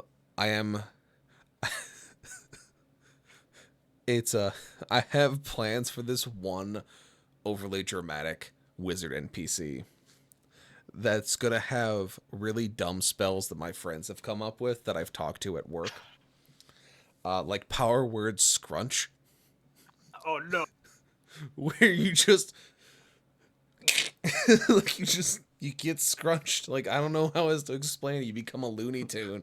You get fucking You become shrunk. an accordion. Yeah. It's like Just- somebody squinted their eye, looked at you, put their fingers, and did the little squish squish thing. Yeah. Basically, it's like That's how he casts it. and power word scrunch. Or another one of he just claps his hands and says 10 handles, and everyone just fucking turns inside out and explodes. Another guy's casting, I cast tibia explosion. Ow. It's just over dramatic, like Wizard War Vietnam PTSD flashback wizard, where it's just gonna be obscene, goddamn. over the top. Like it's gonna make testicular torsion look like a fucking walk in the park. Yeah, I was God. literally about to say, so you want your Damn. tibia to turn into a landmine? I cast anal reversal. Ah. You can just lift weights for that one. I mean, yes, that is something that can happen. Don't deadlift, folks, because you'll blow out your O-ring and not the one in your car. You know how I fixed that? Lift without the proper strength. Let me put it this way. Chocolate starfish one. You know how we fix that in the field? I really don't think I want to know, but I'm sure you're telling me It's anyway. this tool. It's a singular finger and a lot of duct tape. Just- Yeah. Just no, you're not supposed to be out here. Go back where you came from. Just- Yep. Instant Brazilian wax. Suddenly hospitals have to buy bad dragons. Oh. I hate you. Shut up. Because it was fucking funny. Know it. It was good, and I Do that hate you word for on it. Tuesdays and Wednesdays. Enough. Enough. Imagine you're in the hospital with that condition and the fucking nurse walks in with one of those things. I mean, it would be. All right, we're here to push it back in. Ah! Zippy-ki-yay! Wonk. Anyway, so otherwise than my crazy Nurse comes in with a dominatrix outfit. No. No, please, no, not the whip. Oh shit! Fuck. Speaking of overdramatic characters, Clem now has another job in the LARP community, where he's still the finance wizard. He happens to exist in this realm. Carson meddled, as she does, and she has now convinced Bard City that Clem is just a personality of my character. And I was like, I want him to be an actual character. I don't want him to be like multiple personality disorder on my guy. He already has enough going on. Like, why are you doing? She's like, nope, it's canon now, and everyone agreed. And I went, son of a bitch, because they were like, She gave your character fucking schizo, huh? yeah, she made it canon that he has multiple personality disorder. Not even schizo, just literally like me, myself, and Irene situation, where it's just, they exist in the same schizophrenia. body. People in one body. No, it's MPD. Did they call it? Did Schizo. they call it schizo in that movie? It's that's the old definition of schizo. Oh, Schizophrenia that might be is it then. not like, it's when basically schizophrenia is like when your personality shifts, but when it has a definite split and it's two different people and harboring the same body, it's MPD. It's multiple personality disorder. Schizo is like, it's kind of like bipolar but with extra spicy. And like I'm well aware. They asked yeah. me so many fucking questions when I got diagnosed to make sure it wasn't schizophrenia. Yeah, same. But yeah, It it's is like fucking crazy. MPD is like a very defined split. Because she made the joke of, I'm gonna go to the pizzeria and I'm gonna hear Grim and Clem talk of, hey, Clem, Mayor wants his pizzas again. Ah, Grim, of course I'll bring the dumb mayor his lambus and pineapple pizza like the bitch he is. She's gonna come around the corner and it's just my character talking to a coat, like a hat rack that has a wizard hat on it. Yeah. You're like, Oh, where'd Jesus. Clem go? He's right here. Yeah, he's right here. Like, what are you talking about? Like, I'm talking to him right here. Yeah. Why are you telling me that I'm not in the room? It's mean. not like I'm fucking invisible or something. It's not like I'm invisible. I'm standing right here. And I looked at her and I just went, I fucking hate you. It's just, why did you do this to me? Because it started as another bit. His other job before Carson turned him into a personality was that during the festival, my buddy Steve, Mayor Franciel, if you guys follow Bard City, he got blitzed one night and started talking like Denethor from Lord of the Rings, like the Mad King. And so he started making the joke of him becoming Mad King Franciel. And so every Mad King needs a abused squire. So that became the Clem voice of, Sire, please, you can't just execute your generals. You don't have any. You can't just rule with an iron fist. You're just dehydrated. Please, drink your water. Drink something that isn't booze. No, you should not eat the pizzas. It'll give you heartburn, and I'll have to sit with you all night again. I don't want that. I did not mean to speak out of turn. No, not the whip. No! Sire, please don't eat the tomatoes off my head again. It was very scary. You were at half-mast the entire time. I didn't like it. I was very scared. Oh my god. It was just that bit for like 2 fucking days. And then I used the same voice for my buddy Winners, because him and Francio, they went to go do some of the fight pit shit. And so, because there's only so many hands, and you can essentially carry as many weapons as you want onto the field, as long as like holster to you, or you can like go to the sidelines when you die and grab a different weapon if you want to trade up, like trade your strategy. I just kind of carried the whole bundle on my shoulder, and I kind of did like a hunched walk. I'm as tall as all of them. Like, I may be shorter. I think I'm shorter than Francio by like an inch. So like I was in my full fucking overcoat with my pauldron plates and shit, hunched over behind them as they're in like their full gear, like, Sire, please, you gave me a limp last time. I cannot carry this glaive by myself as easy as I used to. My bones are so old and brittle. Please, wait. The hills, they sing with the power of my pain. Like, you know, stupid shit like that. I had like bottles of water and a fucking towel stuffed in my belt like a fucking coach in an NFL game. Sire, your hands are very damp. You'll lose the grip on your sword. Please, let me dry them. Please drink water. We do not need you to dehydrate upon the field of battle. It would be a bitch way to go if you died by dehydration. You know, it just became a fucking bit. Everyone in the fucking campsite eventually knew who Clem was by the end of the festival. Like I fucking talked. They were like, "What's your favorite thing that happened?" I was like, introducing literally every person to Clem and his many variants, and they're like, "Yes." It was so fucking dumb, and I loved it. So Clem has a bunch of different jobs. He delivers pizzas to the mayor, and is also apparently the one that talks the mayor down from his Mad King Franciel arcs. So that's fun. It's a fun thing to bring into the real world, especially I can do the voice pretty flawlessly. It's switching between my normal speaking tone.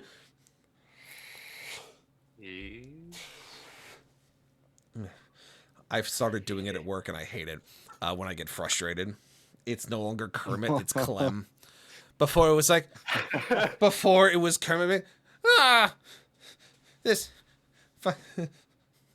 I can't even do it now, but I used to do like my Kermit impression and do it, but like now I reflexively go, "You stupid machine! Unacceptable consequences of your actions. Work for your lord. I will speak binary until you fix yourself if it takes me years, months, moons of my life." And then it works, and I go, great, it's working now. And then I go about my fucking day. Yep. I don't want to know how many people think that you have issues. It's like usually me and just Thomas working in the lab, because everyone else doesn't come into the lab anymore because they're all too fancy for it. So he'll hear me from across the lab and he'll just start fucking dying because it's usually something over dramatic, just like, "Where do they put the tobacco leaves? This is the wrong variant. Where's the fancy one? I need the fancy leaves." And he's just like, it's on the shelf to your right. I'm like, ah, blinded by my hubris. And I'm like, thanks, Thomas. And like high five him and I walk away. Like it's Hell yeah. it's a good way to vent. It really is. It helps with the emotional turmoil of the job. But yeah, people think I'm a little nuts, and that's okay. It keeps the ball in my court. Anyway, talking about Clem's other jobs. I need to go grab ice real quick. I'll be right back. Yeah, everyone take a bio. We'll do that for a minute. While everyone Alright, goes and sounds takes a quick pee. I'm actually going to go fill my cast aluminum tankard I got from my festival. This thing is like 4 fucking pounds. It's not 4 Nice. pounds. I need It's to see this. it's aluminum, but like it's a dense motherfucking mug, and it's a like I think it's a 32. It's like a 32 or 36 ounce mug, and it has the army crest on it, which I really liked. Nice. But it's a fucking dense motherfucker. It's pretty great. I threatened And it's to aluminum, so you could punch somebody with it too, and Yeah. it won't dent. I threatened to throw this at the mayor's head if he kept trying to eat tomatoes off of me, and he said he would stop. And I went, great. Mayor, do not eat the tomato, or I will hit you with my mug. And he was like, yeah, let's not do that. Because it was a definite upgrade from this one I got from Gen Con, which is like pretty standard stainless steel mug of like a spot welded handle, going to a full ass wax casted aluminum monster. Yes. But I'm going to go fill my water. I'll be back. Excellent. Where in the conflasted is my water gone? Ah.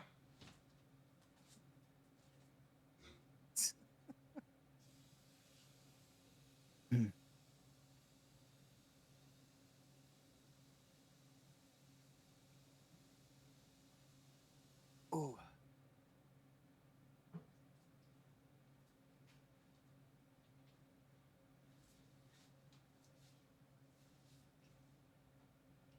I'll be right back too, real quick. Uh,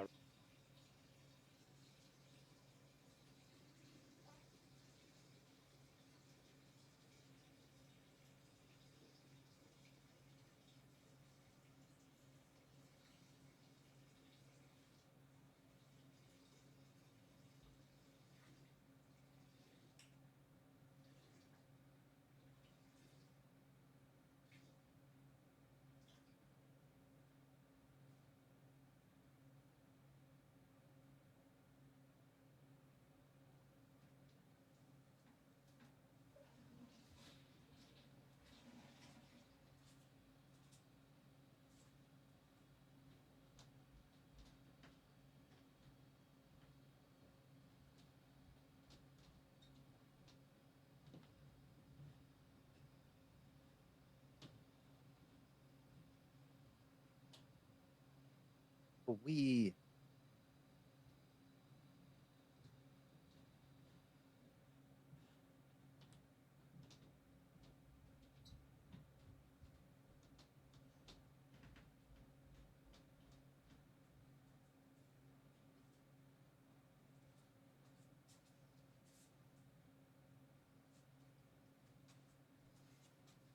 I've returned with agua. excellent. He's got it. I've returned with a hamburger. Nice. Yeah. The water tastes like the piss of a rust monster mixed with the saliva of succubus, with the essence of LaCroix, compels you. Sounds terrible. It's not great, but now it tastes like pineapples.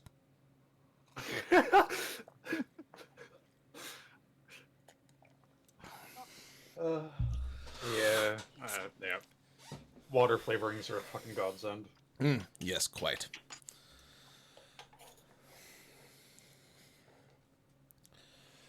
Believe me, it's been quite nice. I've had to make make it taste delicious.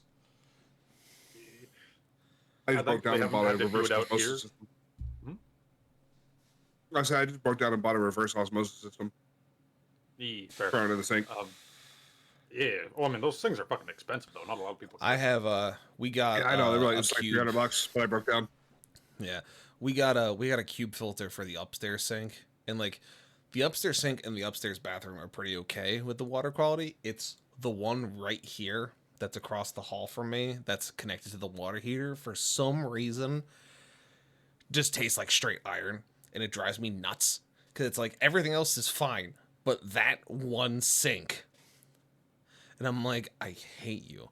So I'm either going to put a new faucet on it or put a basic inline like carbon filter on it just to kind of get the schmutz, or at least the taste of it out. Although that's not a good sign either, because if you're getting the iron, that means the proximity to the frickin' hot water tank is causing it to like leach out of the pipes, which means Yeah. you could be getting lead poisoning as well, because that shit is everywhere in America. I am Like in immune to plumbing. lead poisoning. Thank you. Not so much anymore. Yeah, to be honest. Yeah. The only lead Lead stuff poison's that not as I bad anymore. know of that had lead piping still in it was a building I worked on in Richmond, and it was the actual sewage drain. It was still old cast iron, and the plumbing was still lead, where it's the plum flies that come from the shower and the toilet were still lead, and they fed into a cast iron drop pipe. But that was like the only time I've ever seen lead plumbing, which here probably the iron taste is coming because it's just proximity to it, or it could be the actual lines itself going into the sink. I'm not worried about it because I usually get my water from upstairs. I was just being lazy, and I got my essence of pineapple. I always just thought that it was like that they used lead soldering for the white pipes, and that was the issue. Lead soldering is used a little bit, but it's the cheaper stuff. Most plumbers on copper piping use non-lead. They usually use higher tin concentrations. But even still, if it's lead, you're not going to taste iron. You're going to taste sweetness. Oh, okay, fair lead, enough. lead tastes sweet. Don't ask me how I know. Science, that's why. You betcha. I know what silica tastes like. Why? Because I was friends with a geologist. Then I licked a rock. Yep. It did nothing but taste like silica and salt. I was very disappointed because I thought it was a fun rock. It was not a fun rock. They tricked me with science. A rock of pure THC. Damn it! They tricked me with science. The bastards. I'll never So you try to forgive drain them. that. You try to drain that hot water heater. Probably the there issue. is a lot. It's one of those things of this house has a lot to do. Because it seems like more and more. Thankfully, a lot of it is easy stuff, but there's a lot of like maintenance shit I have to start like checking behind, which I just don't have the time or energy to do because I just don't have the hands. Like draining the water heater's one, getting the siding looked at's another, calling pest control to have them come deal with shit, having like the deck refinish. It's just like all this fucking continual stuff. Getting someone to come clean out the bottom of the back porch because we got this house from essentially, it was like an estate house passed down from like parents to kids. Kids didn't do shit with it, and so it kind of fell to ruin, and it was just, it's good, but there's a lot of issues with it that we're just kind of like finding, being like just frustrated noises. But I tell you. any hoozle, the tiefling tells you that one of the monsters that showed up out of the 6 was multiple heads and shoulders taller. The elder Brokener stood forward to try and ask them what their business was and to try and hopefully deter them from violence. He was immediately met with violence from the large one. Somebody brought down a large hammer-like weapon, struck the elder, and turned him to non-existence. That's when the killing started. The rest of the group that was with him then spread out, not in a sprint, but slowly, almost walking with a common control in mind, going between different areas and meticulously striking down whoever stood in front of them. Though one of them definitely seemed to be calling the shots. He wasn't armed like the other ones. He wasn't as big as the big guy, but he definitely seemed more ornate than the others. Armor still black, but instead of being smooth, seemed to have almost carvings and pieces of stone attached with weird letters on it. He carried a staff that seemed to have a brazier in the top that belched this green-blue flame. And all the tiefling remembers is that he managed to get a strike and actually hit the caster, leader, whatever you may call him. And instead of simply falling to the ground from the strike, as he shoved the blade through its back out its chest, it simply stood up, turned, and put its hand over his face as it blew almost essentially blue-green phosphorus over his face and upper body. Just instantly blinding him and burning him completely. Which is where you imagine, hearing the type of fire and magic that was being used, you imagine it was some kind of hexed or cursed fire that was used to harm him, among others. As you start to look around, you see that the houses that were burned out almost instantly seem to have the same scarring that the man had, or man still has, on his face from the balefire. And he does tell you that it sounds like they're still here, though he's not sure where the big one and the leader went. He said that he saw, or heard specifically, one of the other members of the group run towards screaming, as he could tell their footsteps apart from the others, because it sounded almost like ceramic hitting stone. A very hollow, earth-like sound instead of the normal clank of steel.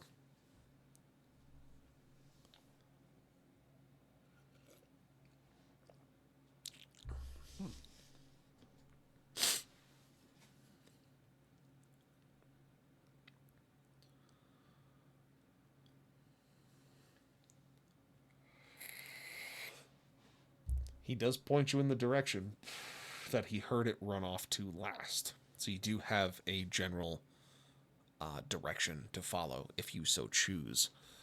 Otherwise, it seems that whatever has dealt damage to Broken Earth has dealt it and has moved on, if that is the case. But you don't hear or see the enemies that he speaks of.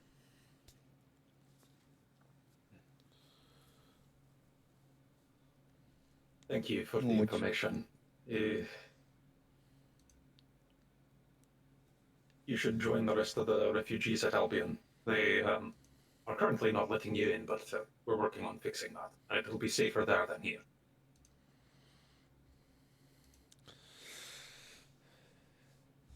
He nods in agreement and pulls himself to his feet, shakily at first, as he kind of gets his weight over himself.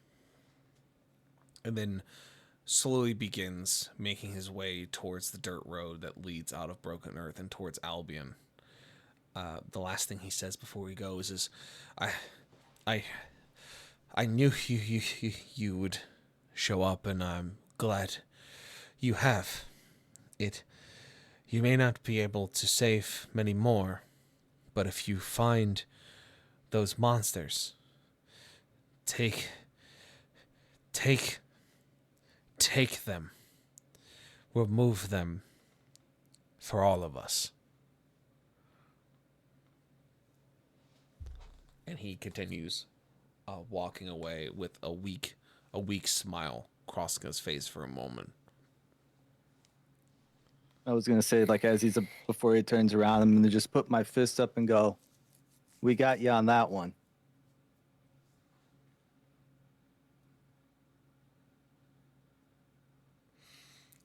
Because my character's ready to knock these people out.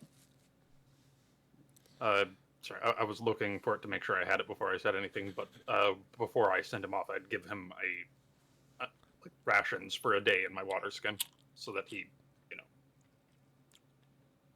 has something to help keep him going. He definitely appreciates the offer, and takes it sheepishly as he continues to move on towards the bridge. We can see that other survivors of Broken Earth have kind of staged themselves to receive anyone who does kind of trickle out of the city in need of care or such. But you all turn your focus back to the city that lay under attack. You know the direction he pointed you of where one of those creatures went.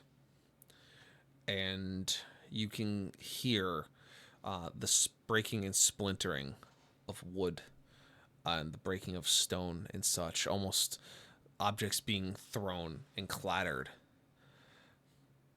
And as between the clattering, you hear something smashed across the ground, followed by the scream of a woman. Someone roll a d4 for me. Besides burn, because he's already done it. No, bitch. Curses.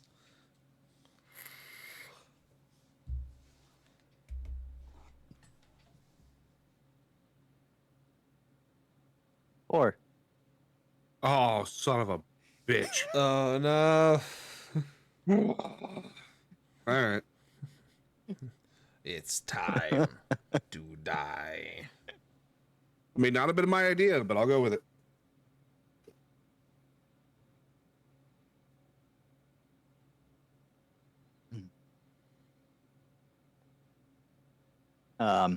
I guess real quick for that, for like where the screaming was coming from, like is it close enough for me to like dash over to there? I mean, definitely dash in the direction, but not to like immediately be in front of him. I mean, you can definitely haul ass, being the fastest of the three minus rage when he flies.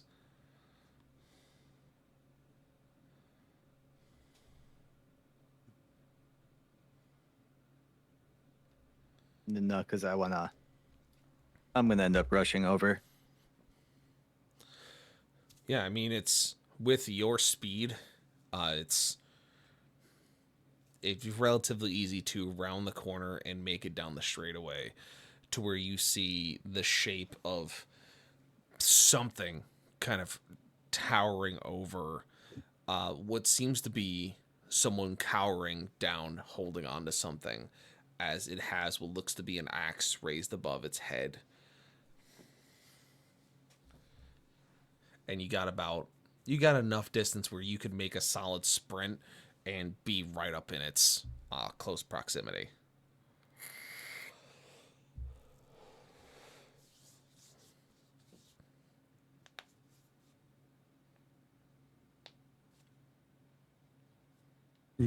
Probably too late for me to say I'm going to fly after him. I mean, you can. You guys see Finron just deuce towards the sound, and as soon as you see him go, Rage, of course, you'd start your wings and follow after him, and Kavral, I imagine you would start just like running after him as best you can.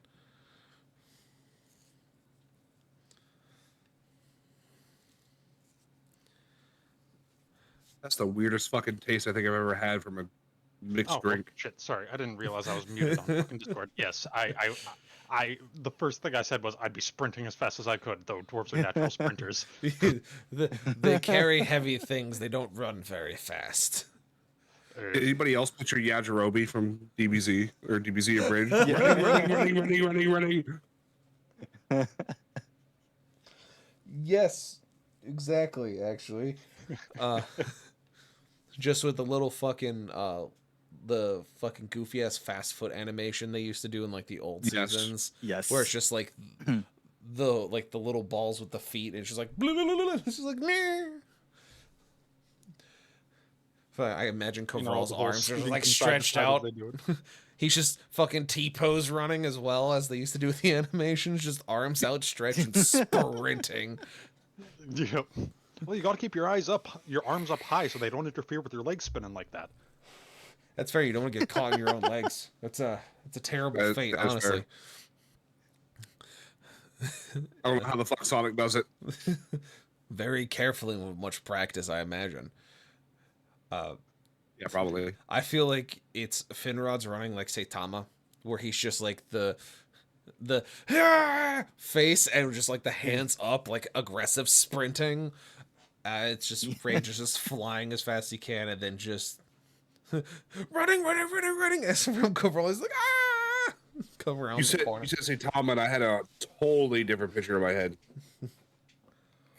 Just him running like as fast as he fucking can, but kind of laid back, nonchalant, just arms pumping in the air. Yeah, just the aggressive run, not the I'm just running to run. See, I was thinking that I'm just running to run. A better one Like would when be you're like fostering somebody, and you run up to somebody and go, "Why are we running?" And you're having a full conversation while it's taking you like no effort whatsoever. either that or like JoJo's from literally any of the seasons where he's just like run away. Yeah, that too. Time for the oldest trick in the book. My one tool in my arsenal. What's that? Run away. Just yes. So you all seem to kind of get there. It's Rage. You're flying over the ruins as you see Finrod is just trucking. You see the same scene he does. Kvrol, as you round the corner, you're seeing Finrod close the distance as you're seeing the axe come down. You still have a bit to kind of get there. You're still keeping pace, but you're not as fast as this fucking monk. This monk is just blowing past everything that could be possibly going on. As you see Rage overhead keeping pace with him as well with his flight. So Finrod, as you were closing the distance and you're getting up closer within punchy range, what do you do? Well, if it's really close for the axe, I'm more probably just going to actually have the tendrils come out from my tattoo to try and grab the arm to stop the axe. As he's doing that, can I dive bomb to the axe head with my talons out, trying to like at least push it out of the way? I mean, you guys Does that make sense? You guys can do this however you want to do. It's like, Fenrir, if you want to try and knock him down or disarm him, Rage, if you want to try and like fly down and stop it with your short swords or try to just deflect it with your talons, like however you want to play this, you guys can play it that way. Just you both see the axes coming down and you see this form towering over these people who seemed to be like cowering away like underneath a cart, and that's what was thrown across the cobblestones. I'm thinking more of like using the talons to alter the axe's trajectory away from the people. Okay. So like instead of him coming straight down, like I'm pushing the axe like over, so when he comes down, or if he does come down, he comes down way away from them. All right. And he misses his target. Actually, if you're doing that, like, can I pull the people towards me You with the can definitely tattoo? try, sure. I mean, it's essentially a Oh, tendril that you yes. can use for whatever purpose. That's a better point. So in that case, I will need athletics from both of you for your Imagining actions. this in absolute fucking slow motion, by the way. Oh, very good. That'd be a 24, good sir. All right. And Mr. Finrod. I'm using my lucky on that, man. Very good.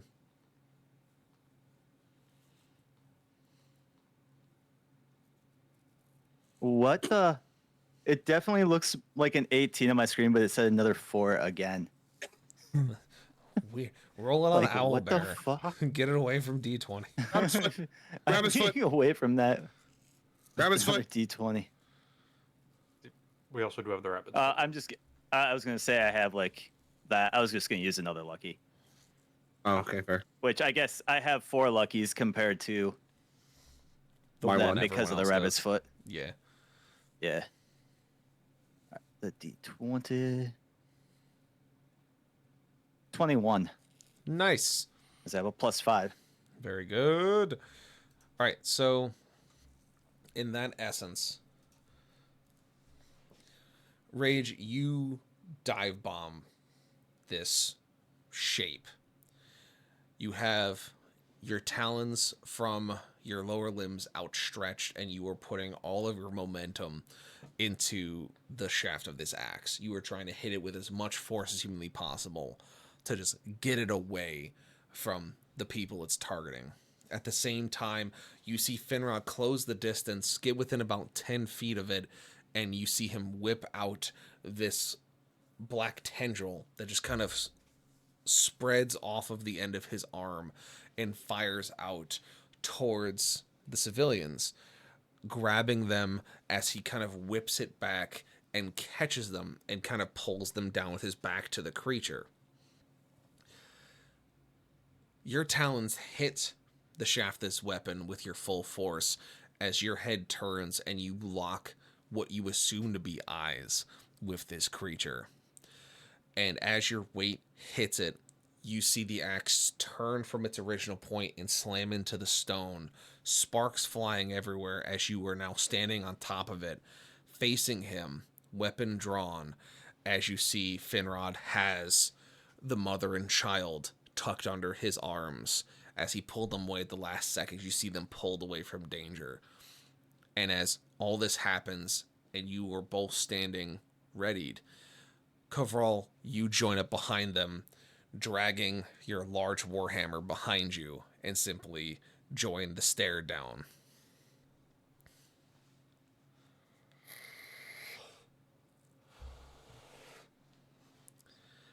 Now the three of you see this monster in front of you.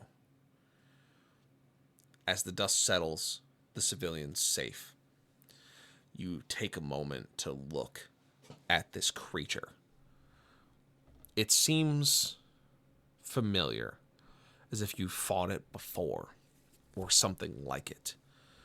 You have a flashback to after the shockwave that hit Macragge the first time, where you were picked up by Fausta from between the rocks and broken walls.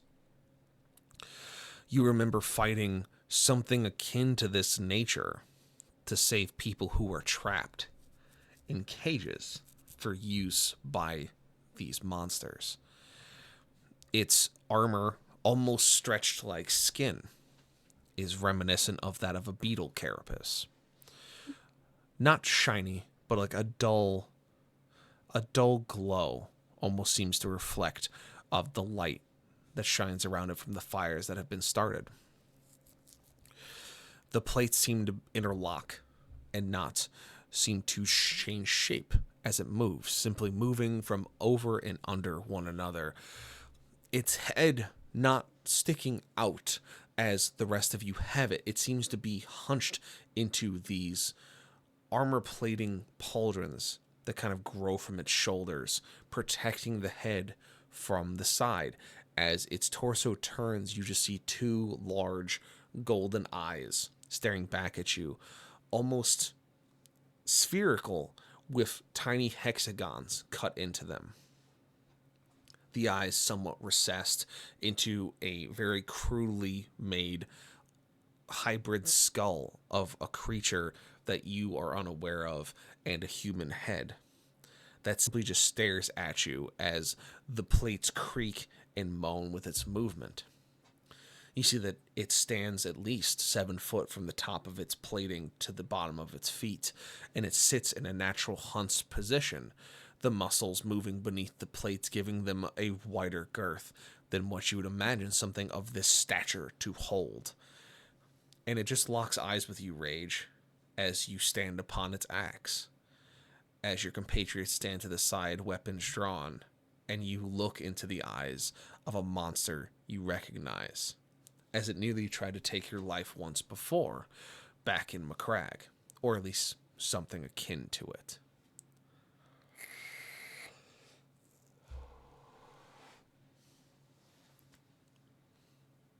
Oof.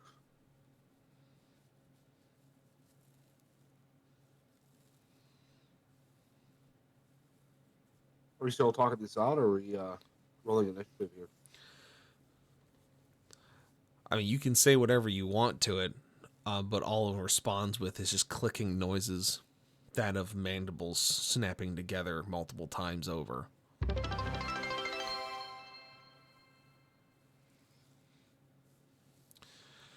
Thank you for the, what is that, 138 biddies, Carson. Fun fact of the night, the blood of gladiators was used to treat epilepsy. Weird. All I have to say to that is that the Romans and Greeks were weird as shit.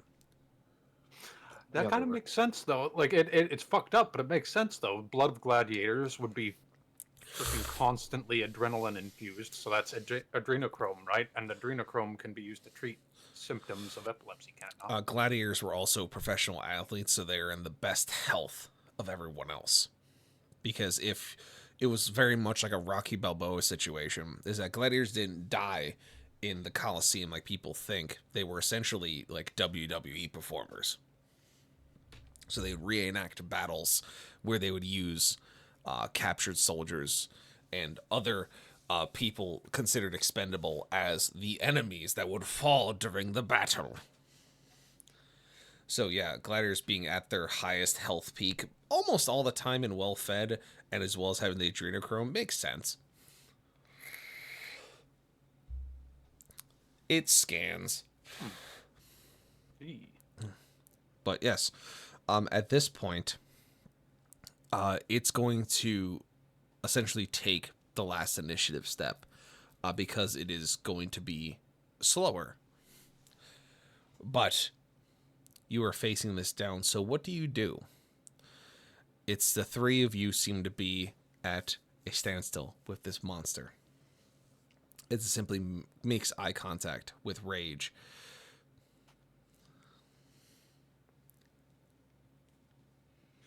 Oh, if it's making eye contact with Rage, then it won't expect surprise Warhammer from behind! No. I mean, it's an option. All right, so hear me out. We still have a certain sight, right? Oh, yeah, true. It's still Finrod blind. should have. I thought that. you said sight at first, and I was like, what are you going to do? Like, drag it to a holy site? What the fuck are you talking about? And I was like, oh no, he said scythe. No, that I'm gonna makes fucking stare it down until its fucking mother feels weak. Okay. I was like, what is a sight gonna do for you right now? You're gonna like stare into its eyes harder. You're gonna bring it to a place, take it on a date, and then like just beat the shit out of it in the, behind the bleachers. And it was just like, oh no, I a mean- scythe. And I was like, yes, a weapon, You much see- better. You see Ghost Rider, right? Yes, a weapon, a much more useful tool in the situation we find ourselves in. Anyways, yes, it does still blind, but I do have lesser restoration, so I can cure that. It's temporary blindness. It's like looking at Yeah, a it's just welding temporary. torch. Like it will I mean, that hurt. was still. I You're mean, just it's blinded for 6 seconds, so you just lose one round. Oh, okay. basically it's like flashbang, and then you're fine after a round.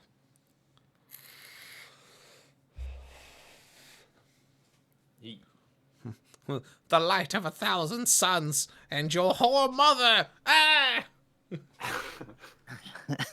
Whoa! How did you know that about my mother? Lucky guess. Mm-hmm. How would you know, son? Dun dun dun! A smoke bomb disappears into the ether. Aren't I older than you? Not older than Clem. Okay, that's fair. Although Clem is you, you are Clem, so Listen, we're going too deep into that hole. Let's not go there.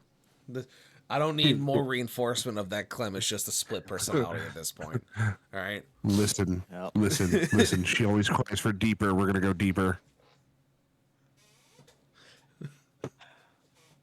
I'm Yeah, I getting made it off weird. this train. I'm getting off this train because I could go weird and I don't want to. I'm getting off this train. Anyway. Please. Back No, to the fight. I No, insist. we're in the fight. No, later when we're not streaming and not in the middle of a fight. Oh, okay. That kind of that weird from you. Yeah. Okay. Yeah. You underestimate his power. You underestimate I Clem's fucking- horniness. I must, because my God, like I've said some things on these streams to be like semi, like that might get you canceled, and then he's like, no, wait till after stream. Well, no, That's- it's because Carson's been having me read smut she's been writing. Because I've been editing her writings.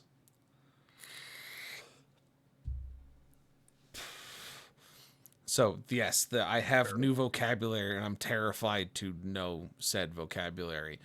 But any hoozle.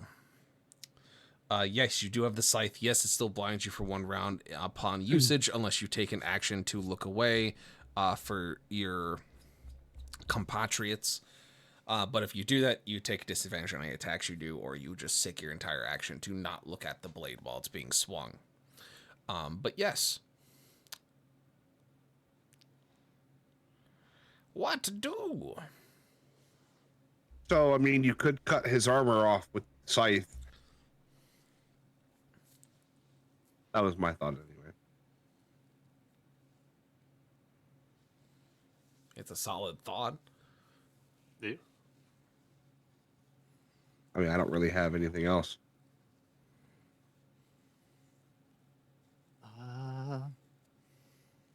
Yeah, I could go for the try of that.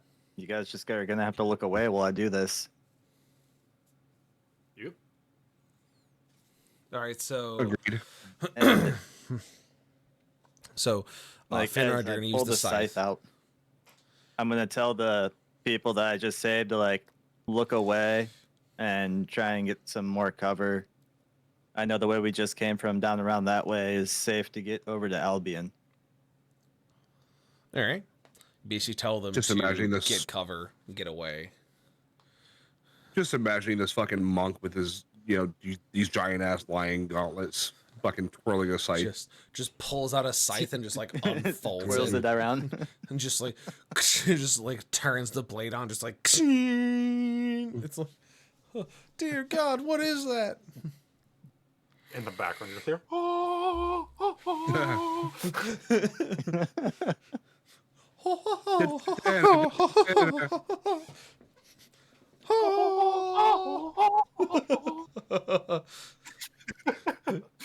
Jesus Christ. We're nerds. Anyway, so I guess that fucking checks 'cause it was owned by Disney, so it checks out. so at that point, you're pulling out the scythe. So then I asked the question of Kavral and Rage. Will you be taking your action to look away, or are you going to risk the blindness and get your attack ins anyway? Because essentially, you'll be going in at the same time. Corporal would be charging in with his shield up to protect his vision and then taking his attack next turn. Very good.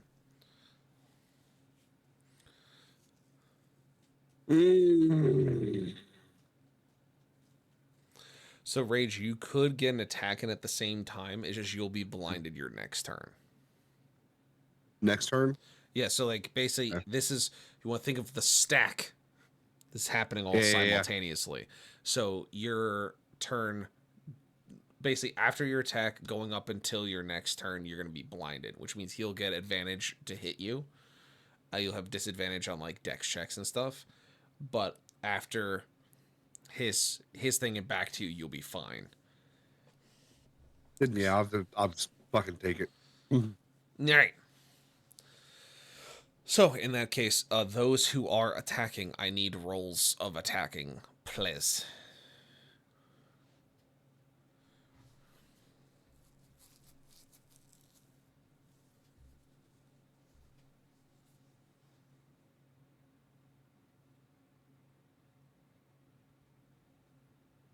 Well, that's a screw up.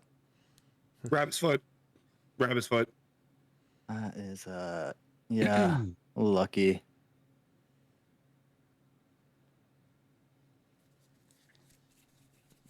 My God. My God. 22 to attack, or to hit, sorry. All right. My lucky changed it to a 22. Very good. To So hit. those are both hits. I had a nat 1. That's why I yelled it before you could see it. Rabbit foot, please. But yeah, so those will both be hits. Rage, whatever your time with, go ahead and roll your dabblage. I mean, you For have to ask. I have to ask. That's the job. I 31. have- I'm also Yeah. assuming I didn't have time to cast things, right? No, this is like instantaneous. If Yeah, you're going at the that's what I same thought. turn, yeah. And then mine was 10 damage. All right. So for you, Finrod, because you landed the hit, if you are trying just to cut him, you can continue with it. Or if you're trying to do something special with the scythe, since your plan was to try and like cut his armor Yeah. off or cut through said armor, I'm gonna need an emphasis roll from you. Emphasis for the armor. Mouse, where'd you go?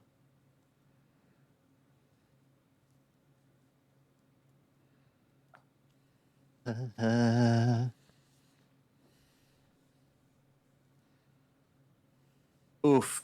That's a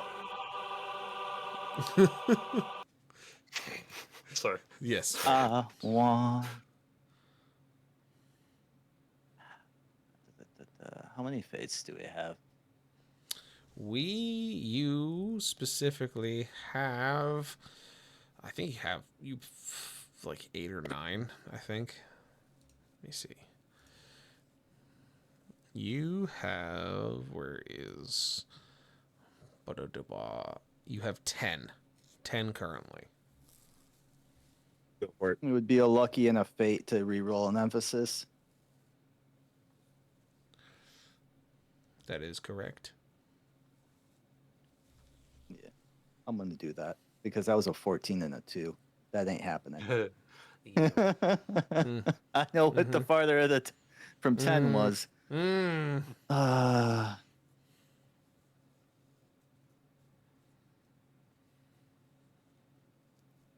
Double 17.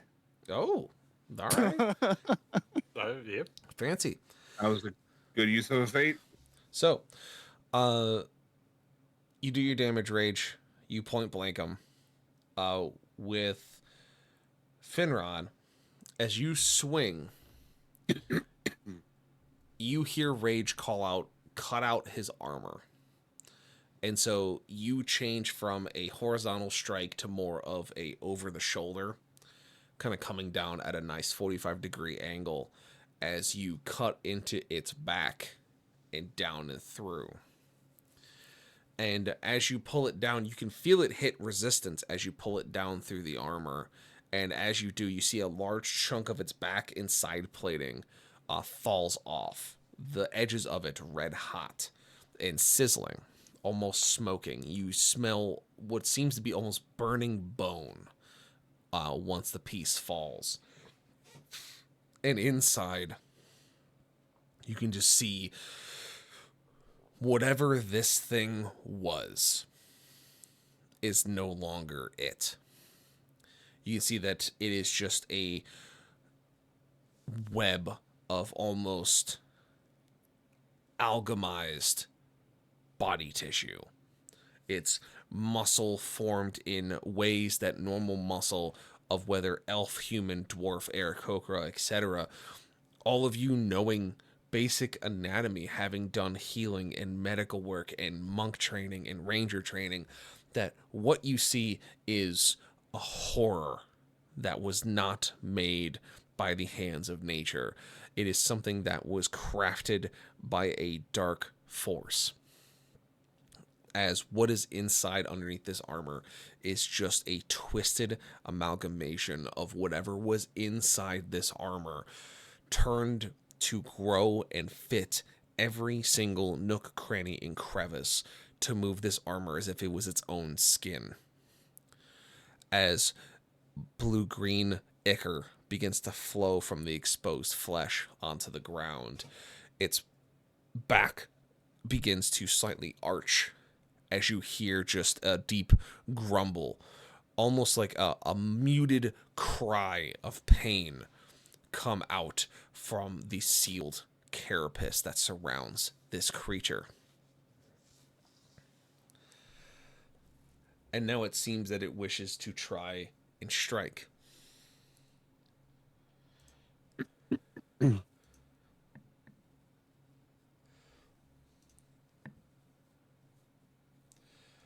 So with its offhand, it tries to come up and punch the Aarakocra that is standing upon its axe.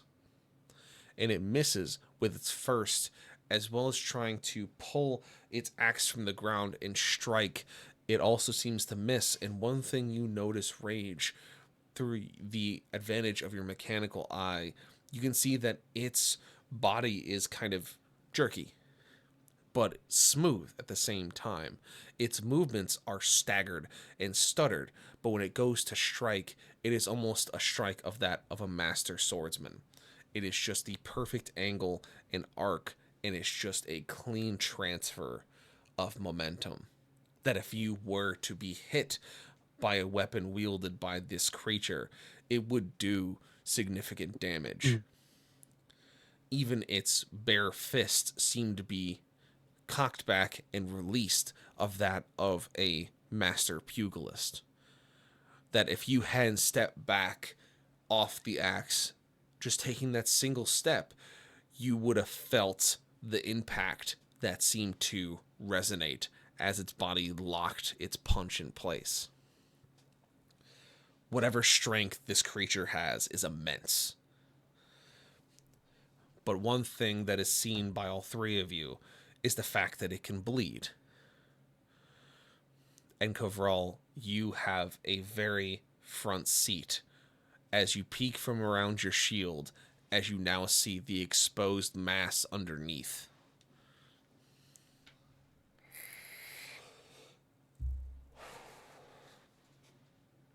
So, at this point, what do the three of you do at this time?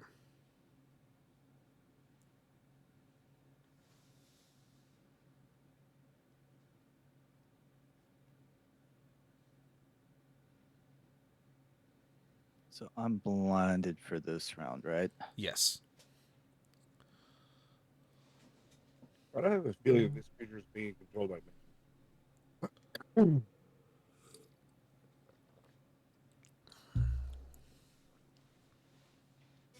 What it sounds like to me, the jerky nature and the being smooth with attacks. It's more than likely. You have dispel magic, right? Yes, I do have dispel magic, but I'm not sure if it would work on this. I could try it. No, I mean it's up to you, but I'm just thinking that could be something in our back pocket. There's also something that Kovral is currently wielding that you had built specifically dispel magic. He's that is what I was going to say. Fair I enough. actually have not been given that item in my character sheet. Nah.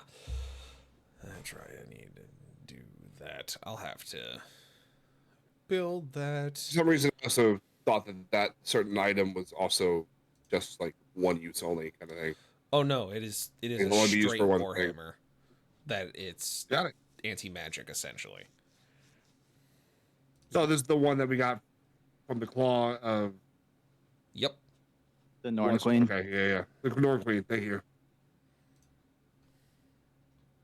Should have known that. There's a character named Norn in my fucking anime that I've been watching.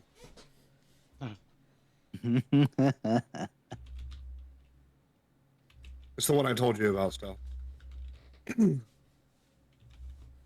Yeah. I put it on the list to check out. Yes, Mushoku Tensei, Jobless Reincarnation. If anyone wants to watch that as well.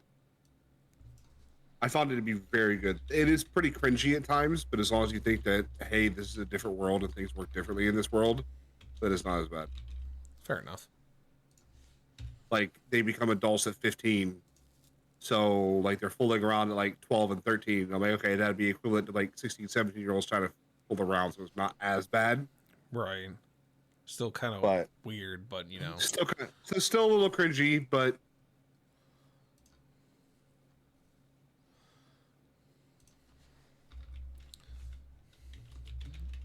it was still really, really good though.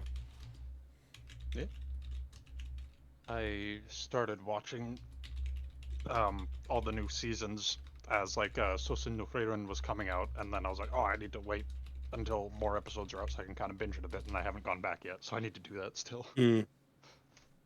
Yeah, I'm stuck on this one comes out on Mondays, and then the new Spice and Wolf reboot comes out on Mondays. Which, if you haven't seen Spice and Wolf, it's fucking fantastic. So they have two runs. They have an original run that was like in the early 2000s. I think it only went 2 seasons, and then it got canceled, and they brought it back. So they're redoing the whole first season, but it's the same voice actors for the main characters. Still really fucking good though, really good. Very nice. It's an intelligent anime. So like one of those things. It's a good economy lesson. Yeah, that too.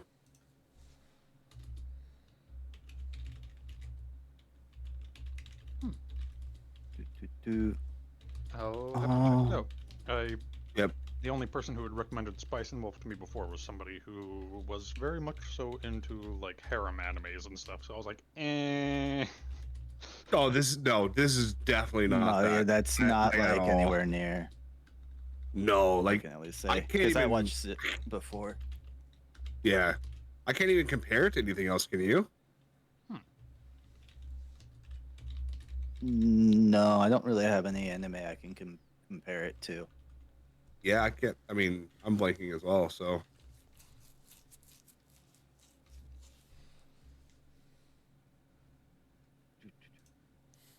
I know the reincarnation bit has been done to fucking death, but this one does it completely differently, so it's actually enjoyable.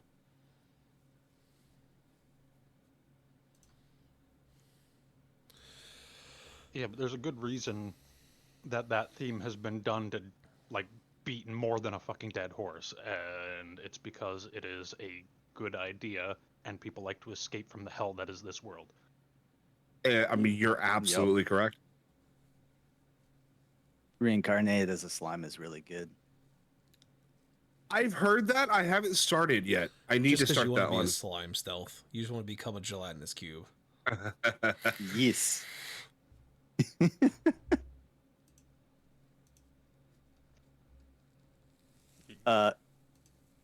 Could I I guess going back to this really quick.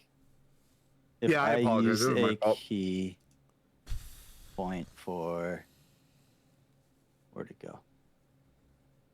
Can I use a key for patient defense, Sure.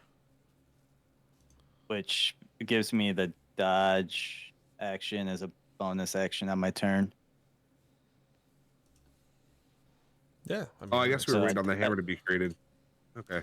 I mean, Sorry, I'm thinking you out loud. guys My can bad. you guys can do whatever and keep going through it. I'm just doing this whole thing real quick, like.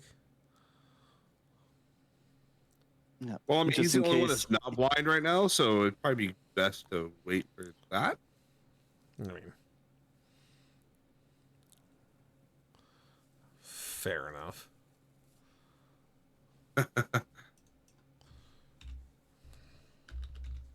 So speaking of animes, another one I tried was So I'm a Spider, So What? And it wasn't that great. I got like 6 episodes in and No. I started falling asleep to it. That Yeah, one's I not got as my good. money. Recommend that one to me, and I couldn't get through it either. Yeah, my brother I think I recommended it to me. stopped I'm at the like, same time that you did. It's just, can't do it.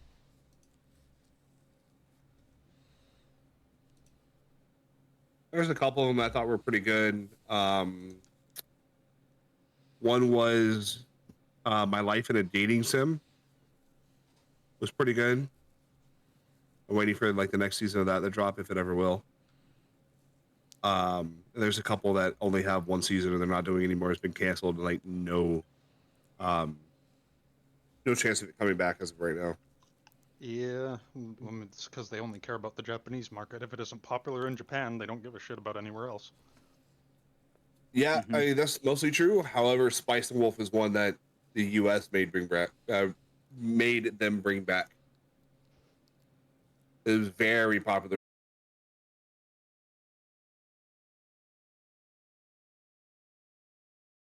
So I'm making sure that, yeah, OBS just said that it reconnected successfully. Wonderful. Okay, cool. Hooray. I can't find that on Crunchyroll, by the It's way. not on Crunchyroll. And like they Where's stopped that That after was a what, one old-ass anime. season Yeah, it only got one because of anime. like something what they had like a natural disaster at the same time they were doing that. So like they basically were told to stop it. Cringe. Yeah, isn't oh that the time period where they had the freaking not Fukushima, the one before that, the freaking tsunami. Oh fuck. Yeah.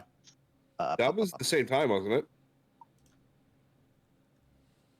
Didn't the earthquake and tsunami happen, and then the power plant like I thought the melted down or I something thought like the that? tsunami that took out the power plant happened a few years after the one that.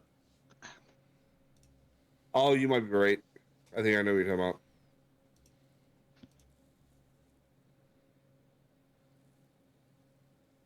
For some reason, I was thinking that other one was in Singapore, but it might have been Japan. They did continue the manga for it for a bit, but they just only left it at one season for the anime. Mm.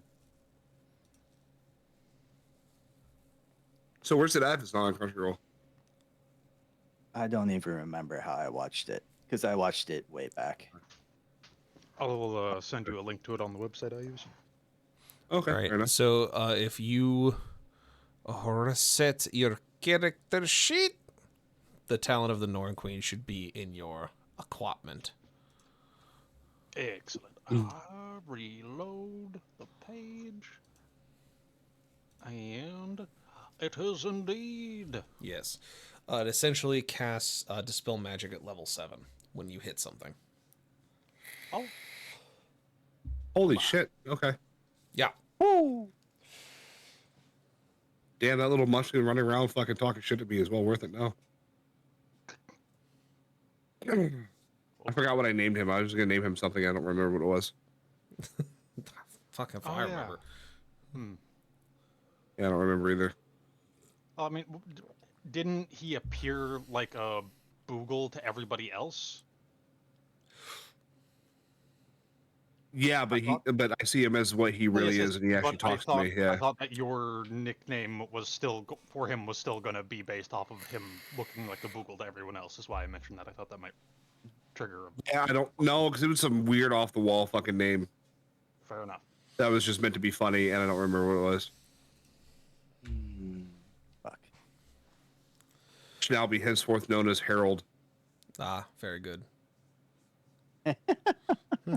Harold the Mad. You feathered bitch. Get your act together. Mm-hmm. So, Kavral, you get to do a smacky smacky. While you see Finrod recoil with the scythe, and Rage pulls himself back away from the strikes that have landed after he fires into the monster. And you see squishy bits. I'm gonna step in close and hit him. Roll the hit. Roll to hurt him. All right. Okay. So that's I put that in NPC listings. I don't know if that's the right place to put it, but No, it's the right place. okay, perfect. Ooh, 16 plus 9, 25 to hit. So, Kavral, you hunker your shield and you turn and you back swing the talon of the Norn Queen into the squishy bits of this monster. As you see it kind of stutter and strike at Rage, leaving its backside open, you slam the blunt face of this warhammer into its exposed vulnerable area. And as it does, you hear the thump as you hit organic matter. You hear the crack of bone and plating. But the next thing you see is this almost purple balefire scream out of the blunt face of the Warhammer and into the flesh of the monster in front of you. It seems to recoil from the plating it wears as armor, but because the plating has been removed, it seems to sink into the very flesh and cause the monster to recoil and start to stutter and almost panic as it drops its axe and starts to pull at the plating that now surrounds its corpse. As the fire begins to boil up and through, you're hit, causing it to turn and spin as it faces the three of you, as you see the purple flame begin to peek out from behind different cuts in its armor plating, eventually reaching behind the two golden globes that are its eyes, as it begins to leak out like fiery tears as it continues to try and claw at its own carapace until it just kind of continues to stutter, eventually becoming a statue of itself as the armor just kind of crumples in itself and falls to the ground, now a husk of what it once was.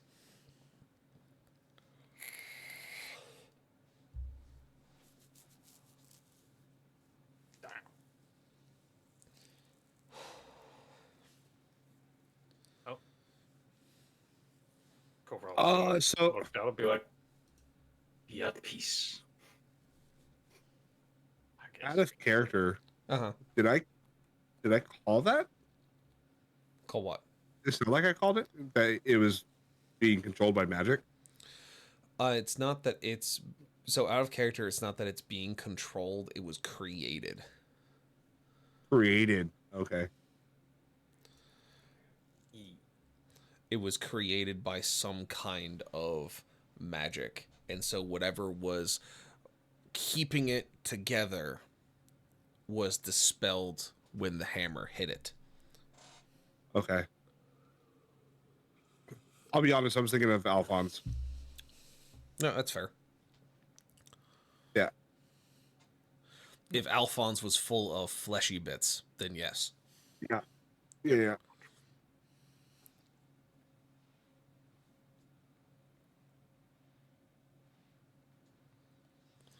With the monster, a crumpled husk in front of you. The town seems to be quiet for a moment.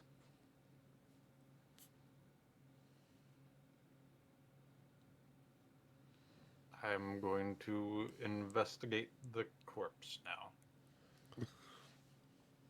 You step towards the husk, and you see that whatever flesh laid inside has evaporated through one means or another.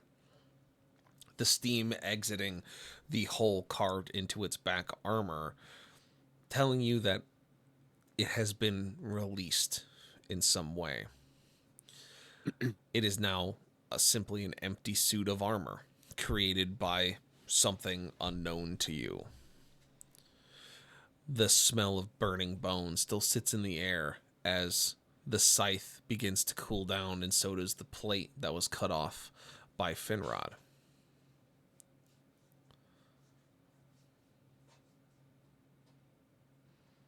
I'm gonna throw the barrel of my rifle on top of my shoulder, look at Fenrod, and go, "Didn't they say there was more than one? Or didn't the guy say there was more than one?" And as soon as you say that, deck save, all three of you. Ah, I fucking knew it. Son of a fucking whore. Where is... That DM, Yeah. that would be a natural 20 Very nice, very nice, very nice. plus 7 to be a 27. Also, for those who didn't, you get +1 on saves due to my aura of protection. Very Just so nice. you- Okay, Very nice. scratch that as a 28. Yes. Uh, 28. Oh my god, I got so close to rolling a nat 20 as well. I got a 19, so that's 22. 27. So Oh, close. I'm gonna 26. get I hit. don't know why I so thought your far. dex was the same. No, unfortunately.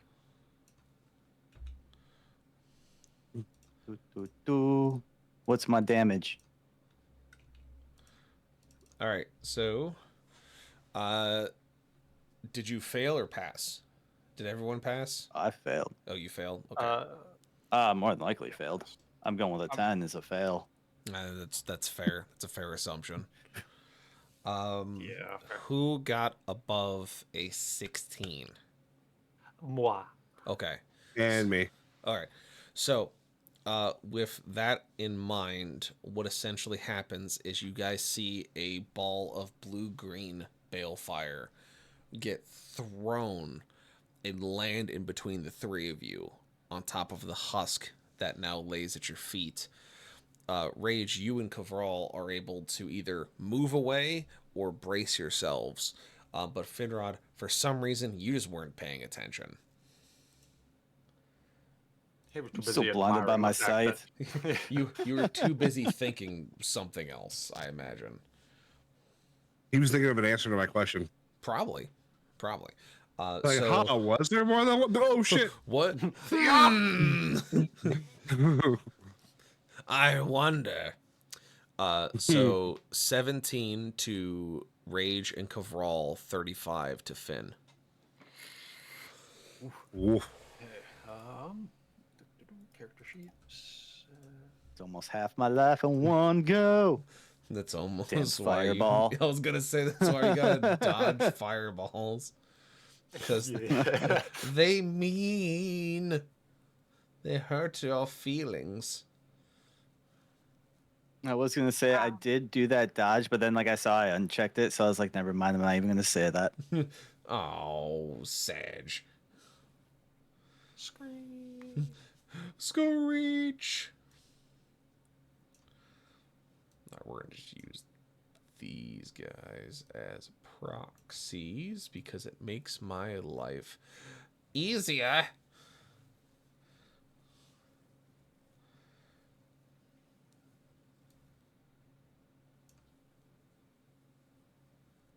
Oh god, you're huge. Stop being huge. There you go. That's not. What? Shush. Using proxies. Be quiet.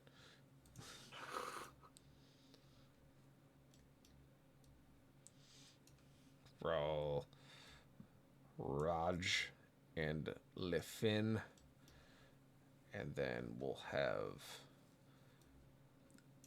that guy with the dead marker. And Joe Bircha. Cool. Why does that look like an armored dragon? I was gonna say, does anybody else fear a little presence in the warp? I'm using Old One Eye as a proxy for the big dude with the hammer, just to make my life easier. Because I don't have, because these guys are homebrew monsters, so I don't have like token art for them yet. Because I have to sit down and draw them. The bastards. Work. How could they do this? More work for me to do. I mean, I thought of them. They're supposed to just fucking will themselves into existence. they're supposed to just exist in my mind and be teleported to my paper. But no, like I have to draw them up as well as the wardens from the other game, and I'm just like, I have to sit down and just do this at some point. Brain ouchie most days. I feel that. All right, so at this point in time, the fireball lands. The three of you scatter or brace, and as you turn and look across the way down the street from you, you see the 5 other members of the group that came through and stormed this region. It seems to be 3 more of the monster you just fought. In the front, you seem to see the one that they called the spellcaster, where he has a staff belching that blue and green flame in his hands, along with a more intricate armor. Behind him, being represented by the token of the armored dragon, or Old One Eye in this case, is the big dude with the big hammer stick. And they're kind of just staring you down. You can see that with the 3 commons that are next to this leader, they don't seem as stuttery. They seem smoother in motion. The big one behind him looks at the 3 of you, looks at the leader, and you could almost feel like he just shrugs and turns and begins to walk away. Just without really saying much of a word, just kind of a loud and walks away from the combat area. Or at least begins to. The leader... He was nothing to do with this? It's that, or he just doesn't care enough. Fair enough.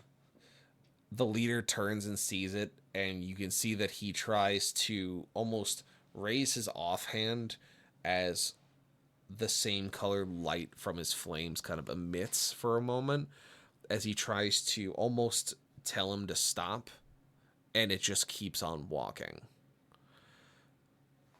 You see him turn back to you as he just points his staff at the 3 of you, as you see the minions kind of just very smoothly begin to approach, a complete polar opposite from the husk you just fought.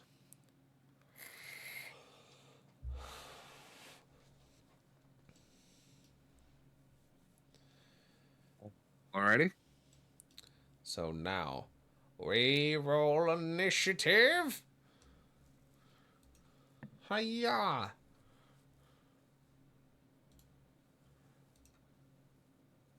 You son of a bitch. Got an 8.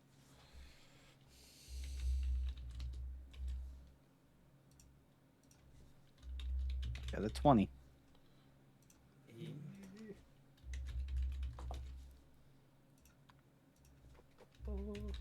I have advantage on that, right?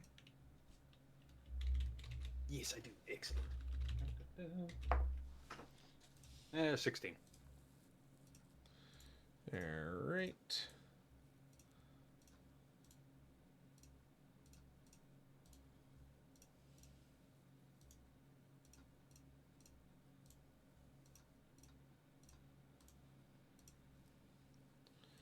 All right, initiative tracker. The leader. That Finra got a 20. 20. Where were you? Oh, it's putting it now in for 8. Weird. Okay. 8.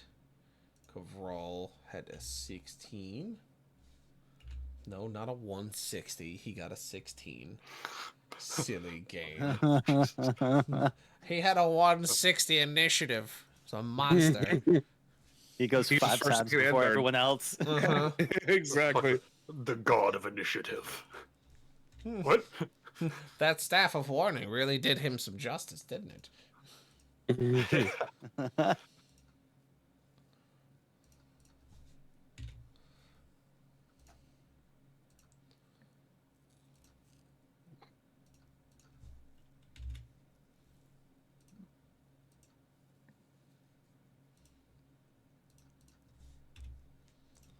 All right. Initiative has been rolled. Yes. So it is common 2 starts. Due to the fact he's under the influence of a leader, he can move his normal movement speed, which is 30 compared to his normal 15. So he is going to scoot the boot. Boot scoot, if you will. Oh no, I bet he's boogieing too. He's I was just boogieing. gonna say it. You. He's boogieing like a motherfucker. Yes, and Rexus, that is the way the mage kind of looks at the moment. It's just the evil Mechanicus man. You're... Finrod. What do?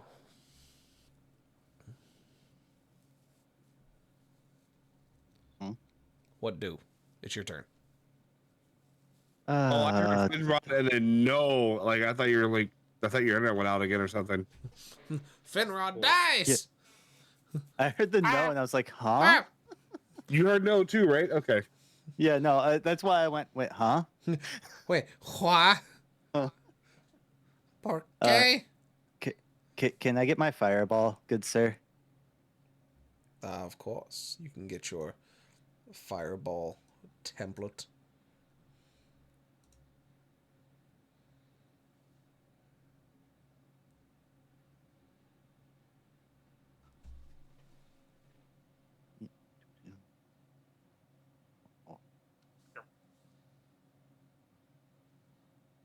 When the cast starts playing. Great balls of fire now burn, burn, burn. The ring of fire. You know, so it'll be I'll use my flames of the phoenix. Very And it's Ring a of fire. dex save of 14. Alrighty. I had too many habaneros in my chili. Now it burns, burns, burns.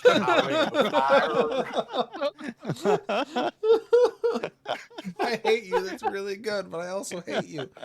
Where did that come from? I My just fucking popped into goodness. my head, so I was like, well, I gotta say this now.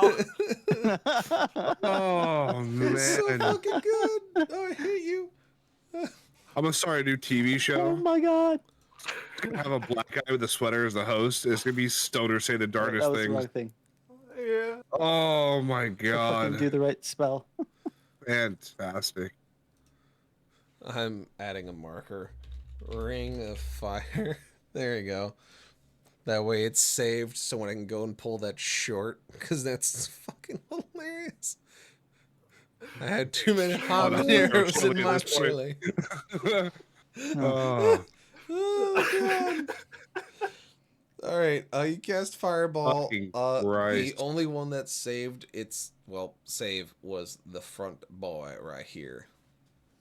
So give it's 25 damage Mm, without saving. So then half that. That's what, 12? Or do you use Yeah. it 13? Yeah, 12. Yeah, 12. So round down. Yes. 12 and a half, man. If I could count halves in D&D, I would. I'd kill you with 0.5 damage. Just, you want to talk about chip damage? Fucking have a cat scratch you. Kill you slowly. Oh no, but then I hear Ted Nugent.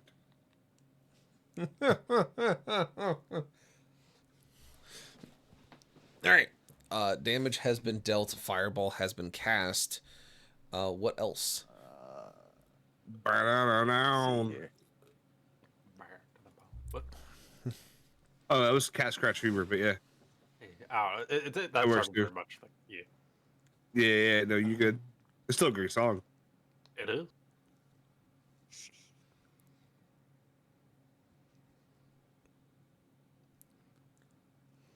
No, the day I was born. Get up there.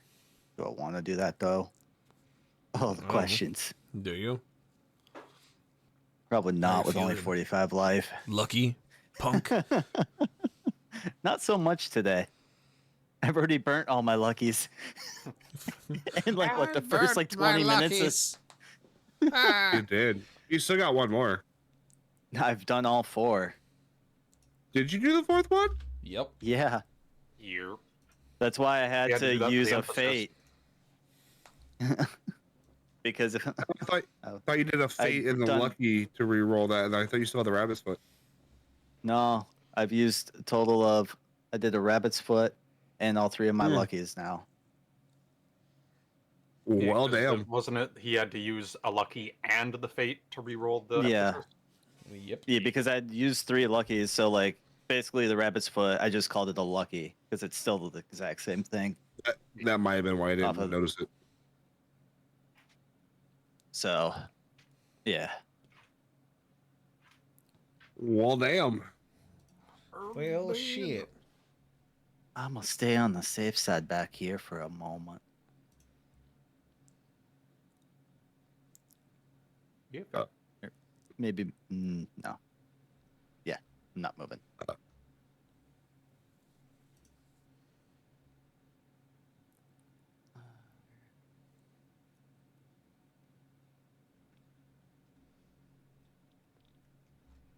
Yeah, I'm gonna have my turn. Alrighty. Next is the leader. Ah!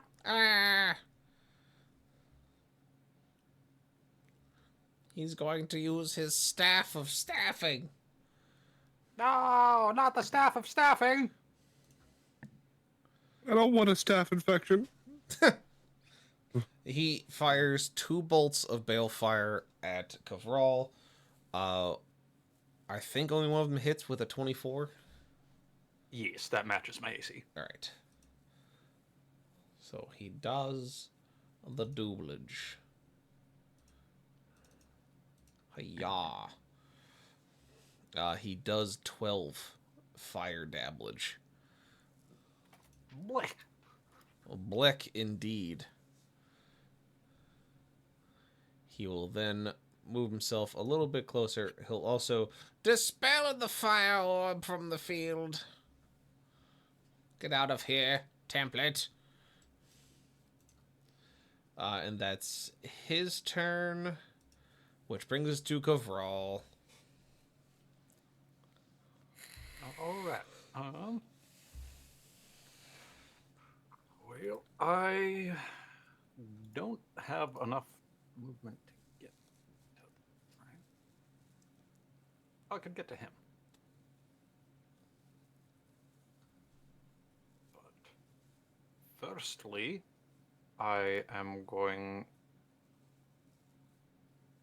to wait. What is this? Is this a full action or a bonus action? It is a full action. Okay. Well,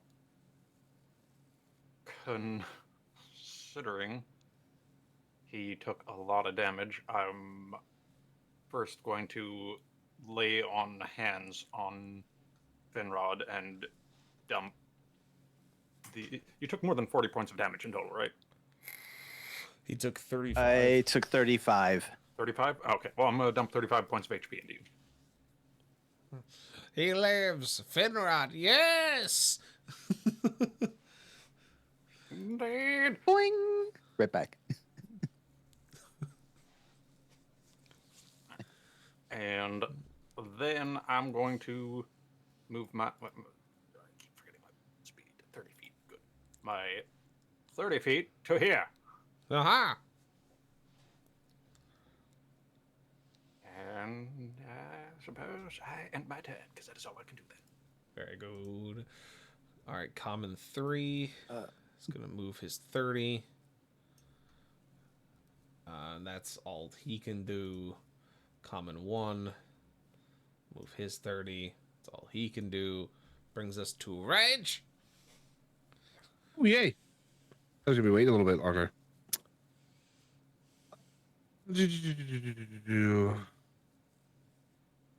15 feet. And I have line of sight on all of them, yeah? Yep, Cool. essentially. I'll move my dude. What did I say? Right here? Right here? Yes? Roughly? Okay, we're just going to do that.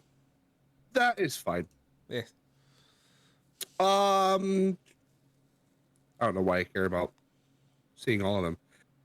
All right, yeah, I mean, you know the gist of things anyway, so cast Hail of Thorns at a 3rd level. Alright. Slot the Terror's Reign, and I'm going to shoot the leader. Alrighty. Both shots. Alright. Roll the hit.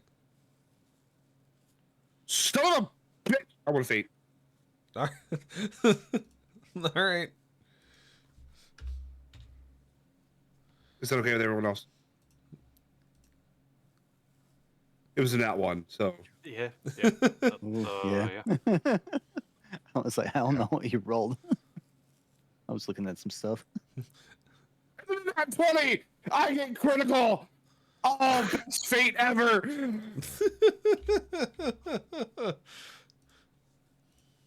Yeah, the hero. 31 to hit. I'm just gonna, yeah, right, Yep. yeah. Yep. Total Okay. hits. No, ooh. 53 damage from the Terror's Reign, Nice. and that also doubles. Does that double my Hail of Thorns as well? No, Hail of Thorns is secondary, so it Okay. does not get affected by a crit. Okay. And that is 11. Very good. So 64 in total. Yes. Now, I guess before I take my second shot, I have to ask: is he still standing? Oh yeah.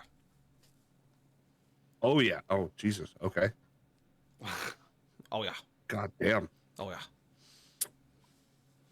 We shall do it again. Yeah. Well, that's a doozy. 23. Yes, that is a hit. Sweetness. 21 from the Terror's Reign. And then wait, what the fuck did I think I fucked up. Hold on. What do you mean you fucked up? What do you Oh, mean? hold on.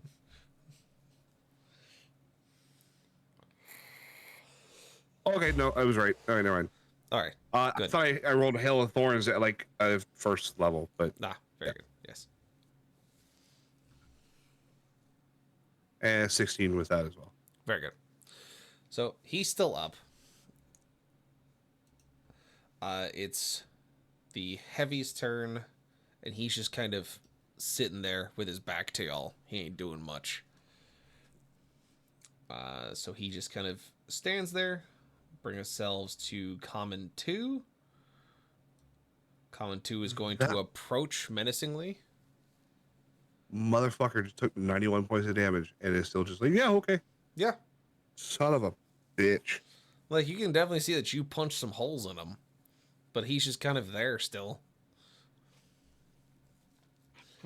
You know that conversation we were having earlier about the railgun?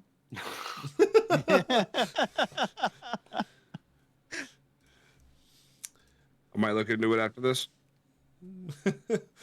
So, the common 2 rolls with advantage on its first strike due to the leader's aura.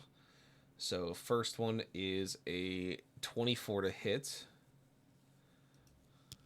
Yep. Second one is a 27.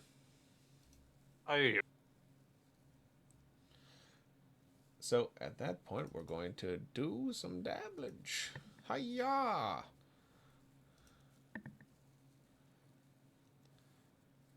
So you're looking at 39 total.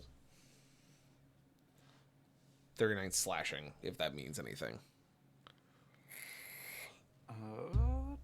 Do I have resistance to slashing? Let me double check. I don't remember if you do, that's why I said it, because I was like, I don't remember who has resistances anymore. I don't think becoming Warforged gave me... No, Resistant Warforged to aren't slashing. resistant to slashing. They're resistant to, like, poisons and things that affect biologicals. Yeah, they're immunity to disease and resistance against poison damage. Yeah. Yeah, no, I don't have slashing resistance. All right. All right, so you take that damage, and then brings us to Finrod. All right. Time for some punchies. Punchies. Which one did I want to hit?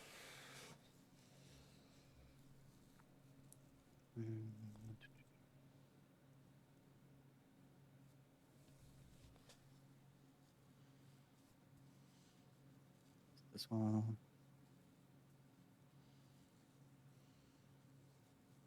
Yeah, I'm gonna use a charge for the assault battery. Okay.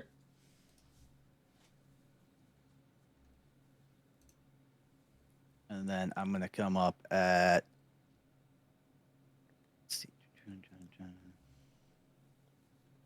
That one's taking good. That one.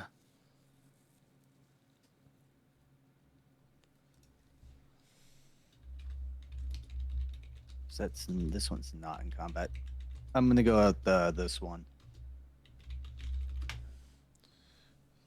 And go very good. swinging. Very good. Roll to punch. That's a 23. That's a punch. It's 12, and that's a. I just read it 1d8. Add on that. I just read it. Where did it go? Like, what was the number again? So that'll be a 16 on the first hit. Very good. Another 23.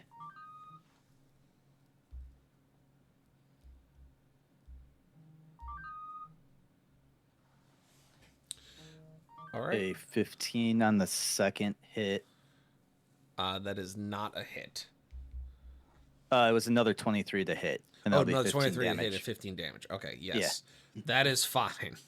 I was like, wait a second. Getting a little too feisty over there. And then I'm going to flurry. Nah, very good.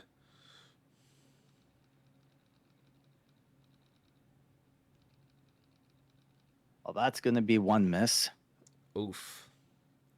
Well, now I'm sad And for I you. missed the other one. Oh, On no. both flurry blow Oh, attacks.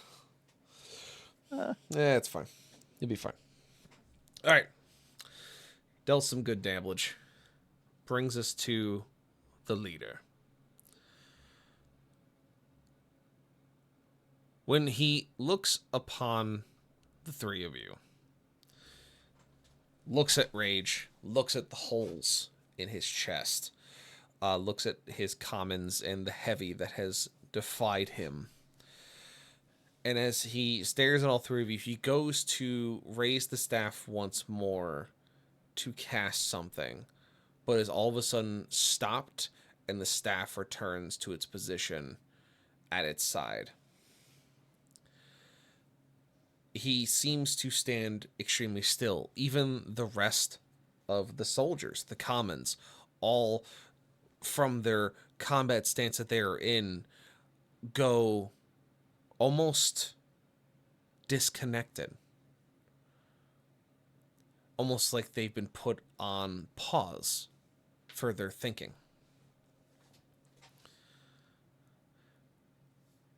The leader's left arm begins to rise with its hand open, and from the palm of his hand, you see a spectral image of Mangst, the Mad King, formed in front of you. It seems that I have finally found the thorns in my side.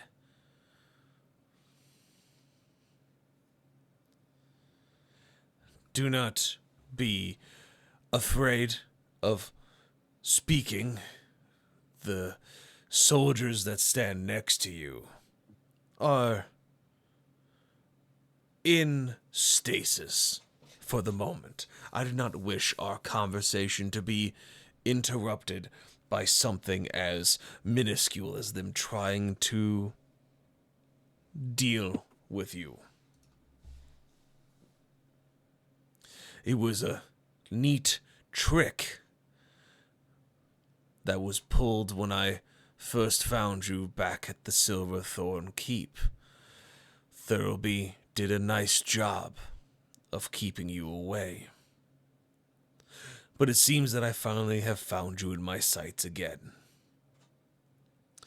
And it seems that you are carrying a new toy to play with. We'll see if it brings you the strength you so wish. Oh, I nearly forgot. I must thank you for telling all the refugees to go towards Albion, as well as intimidating the guard enough to let them go inside. If you've ever heard the phrase, fish in a barrel, it makes it so much easier to strike down a large populace when they all happen to be in one place.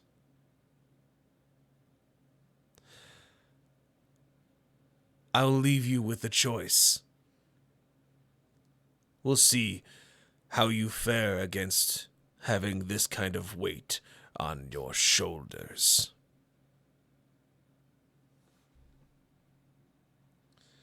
And the spectral image fades as the leader does not return to its normal combat stance. It seems to plant its staff in the ground in front of it and seems to grab and twist a T-bar that is about 6 inches from the brazier that's in the top of it. And it seems to slowly turn it, crunching metal being heard.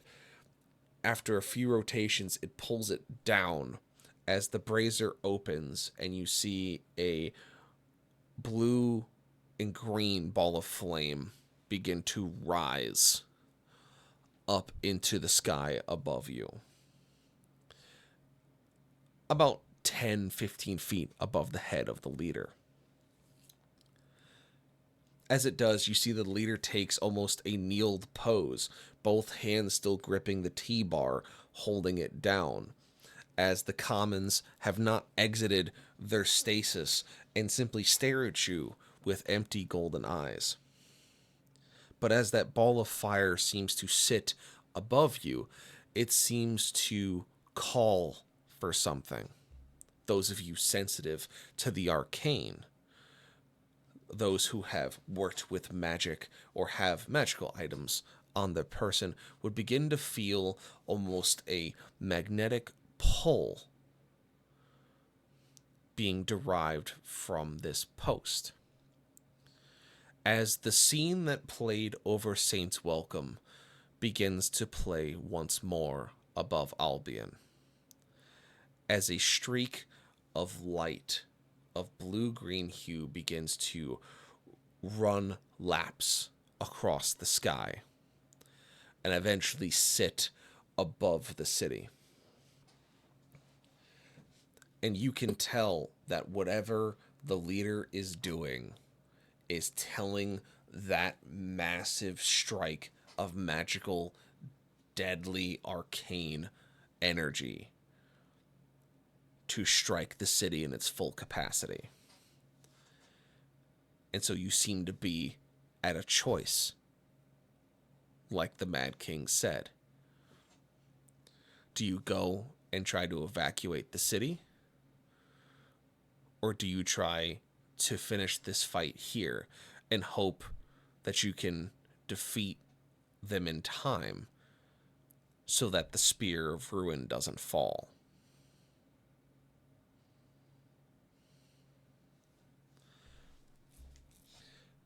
No sooner does the spear begin to form over Albion, you begin to hear the dull sound of a ticking clock as the common soldiers wake back from stasis.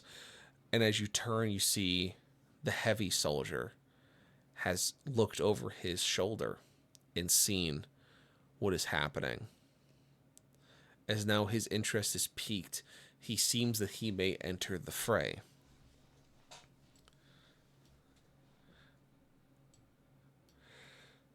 A difficult choice indeed. One not above the ruthlessness and despicable nature of the Mad King Mengst.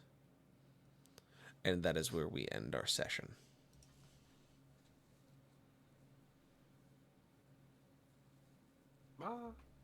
Was not expecting that.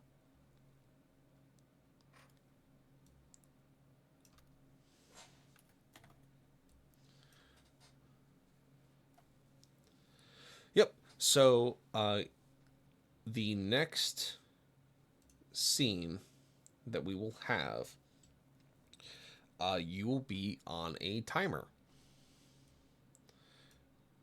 And like I said, you will have a choice.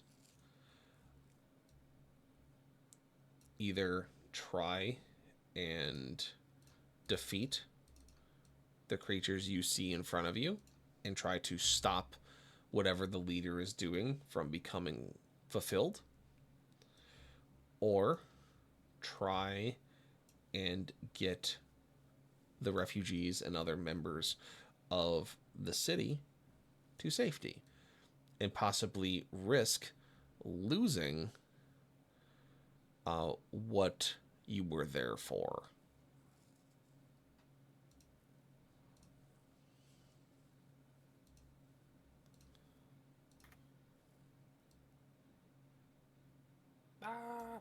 So, this will be the bar to show you your time. The leader has marked with a concentration to tell you that he is no longer part of combat. His turn will instead be the mark of the next round that the timer ticks off. And yeah, that's where we leave it for tonight. So,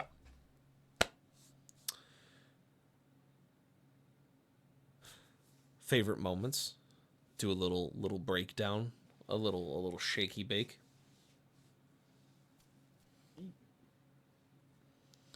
Start with Mr. Rage.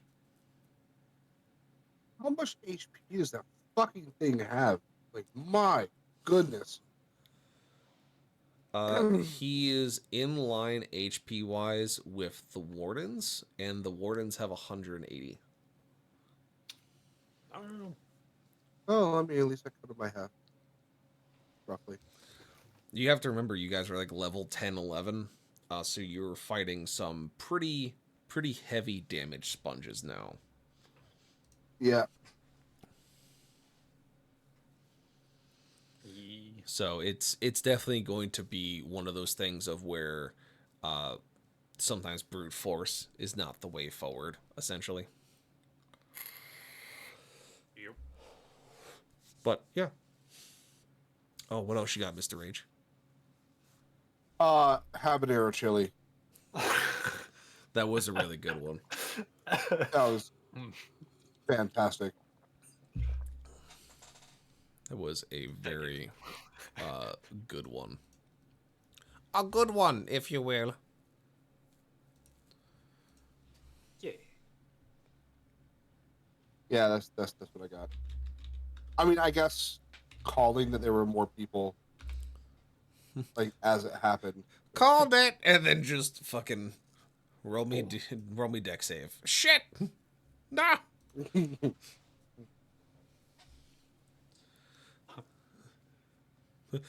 Weren't there more people? Deck save. Fuck! Oh. I said the magic words. Oh, shit. Yeah, those are the two, definitely. Awesome. Mr. Finrod. Yeah. I was going to say that little Ring of Fire talk as well. Was a good one. It definitely got me going.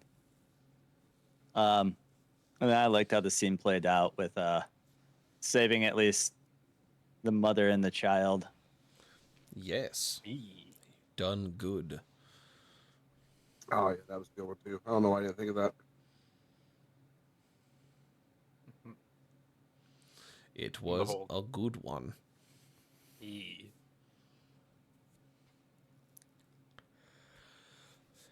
All right, and then Mr. O'Crose. He's the tandem frickin' how about no was very good. How about nah? On the periodic table of elements, nah, brah. Just nah. Yeah, it was definitely very good. And then I liked, as my favorite moment was you guys one, finally deciding where we were going to go, and then two, when you saw the guard shove the farmer, I could feel all of you go, "Excuse the fuck out of me? Excuse it my literally fucking was like, French." Yeah. like, who the fuck do you think you are? That was exactly what went through my head. Like, absolutely. It's shown how much you guys have grown, both in reputation and as characters, of where your reaction was going to lie, which is kind of why I had it done that way, because it's every so often I place like a litmus test in the scene to see where you guys are going or how far you've come, because we can turn back the clock back to when you guys were fresh adventurers coming into the field trying to make a name for yourselves. And if you saw that, you'd been like, like, it's not really a fucking problem. There would be a couple of you that probably be like, oh yeah, righteous, like, yeah, no, it's fucked up. But the fact that all of you had the same reaction of, oh, we gonna fight today?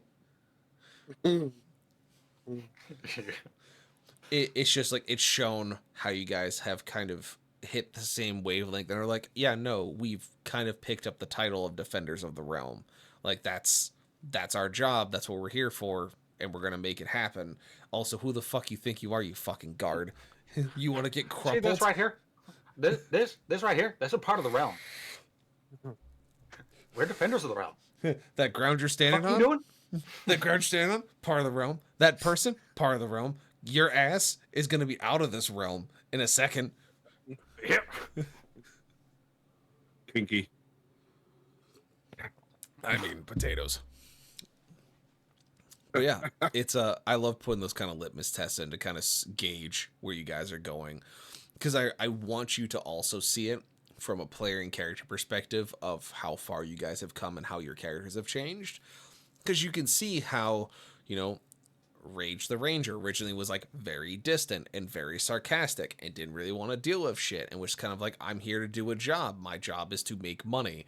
You know, Kovral was very, you know, outgoing, but very kind of keeping to himself, was very righteous and very black and white in how he did everything. Finrod was kind of like, I'm a monk. I'm doing elemental shit. And I'm kind of the funny haha guy.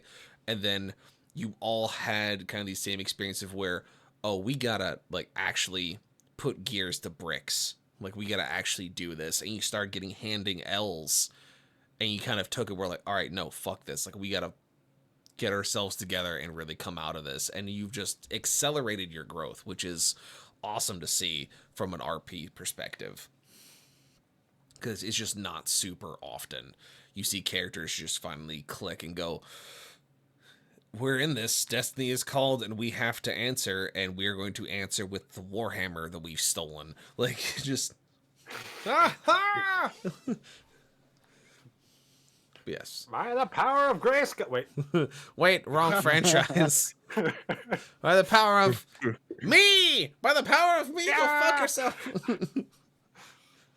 But no, very good. Thank you all for being a part of this as we build it up slowly but surely, getting closer and closer to the finale of this campaign and closing the book on the adventures of Siege of Etheria and opening up maybe a pathway to another story in the realms. It's been a very good adventure, and we still have quite a bit to go, so don't close your books quite yet. So we're going to keep on going until we finally have that final showdown, and we finally find out what happens to everything else as it falls into place. But for those of you watching, make sure to check out our players as they all stream on their own accord. Mr. It's Time to Rage, Mr. Rexus, and Mr. Stealth Rage 7. And, of course, check out other things that we do together as well as we do individually. My archive is up on YouTube underneath the same handle. I do art as well as other things. And, of course, I play games with these goobers in our off time when we're not doing D&D. And speaking of which, come check us out again next Friday, where we will be doing a Beyond Etheria session, where we are currently playing Among Us in D&D, and that's quite a lot of fun for me. specifically. So thank you all for being here. Thank you so much for viewing, liking, subscribing, etc. And we'll see you all next time. Bye-bye! Bye. Please. I'm also going to be rating Kay the Nurse, who is actually playing Among Us. Oh, she's actually live? I don't know she's who live that playing is. Among Us. Oh, she's So it's somebody someone we know. that, yeah, we were in these Discord communities and she was in it. Really cool person. She's actually doing a charity stream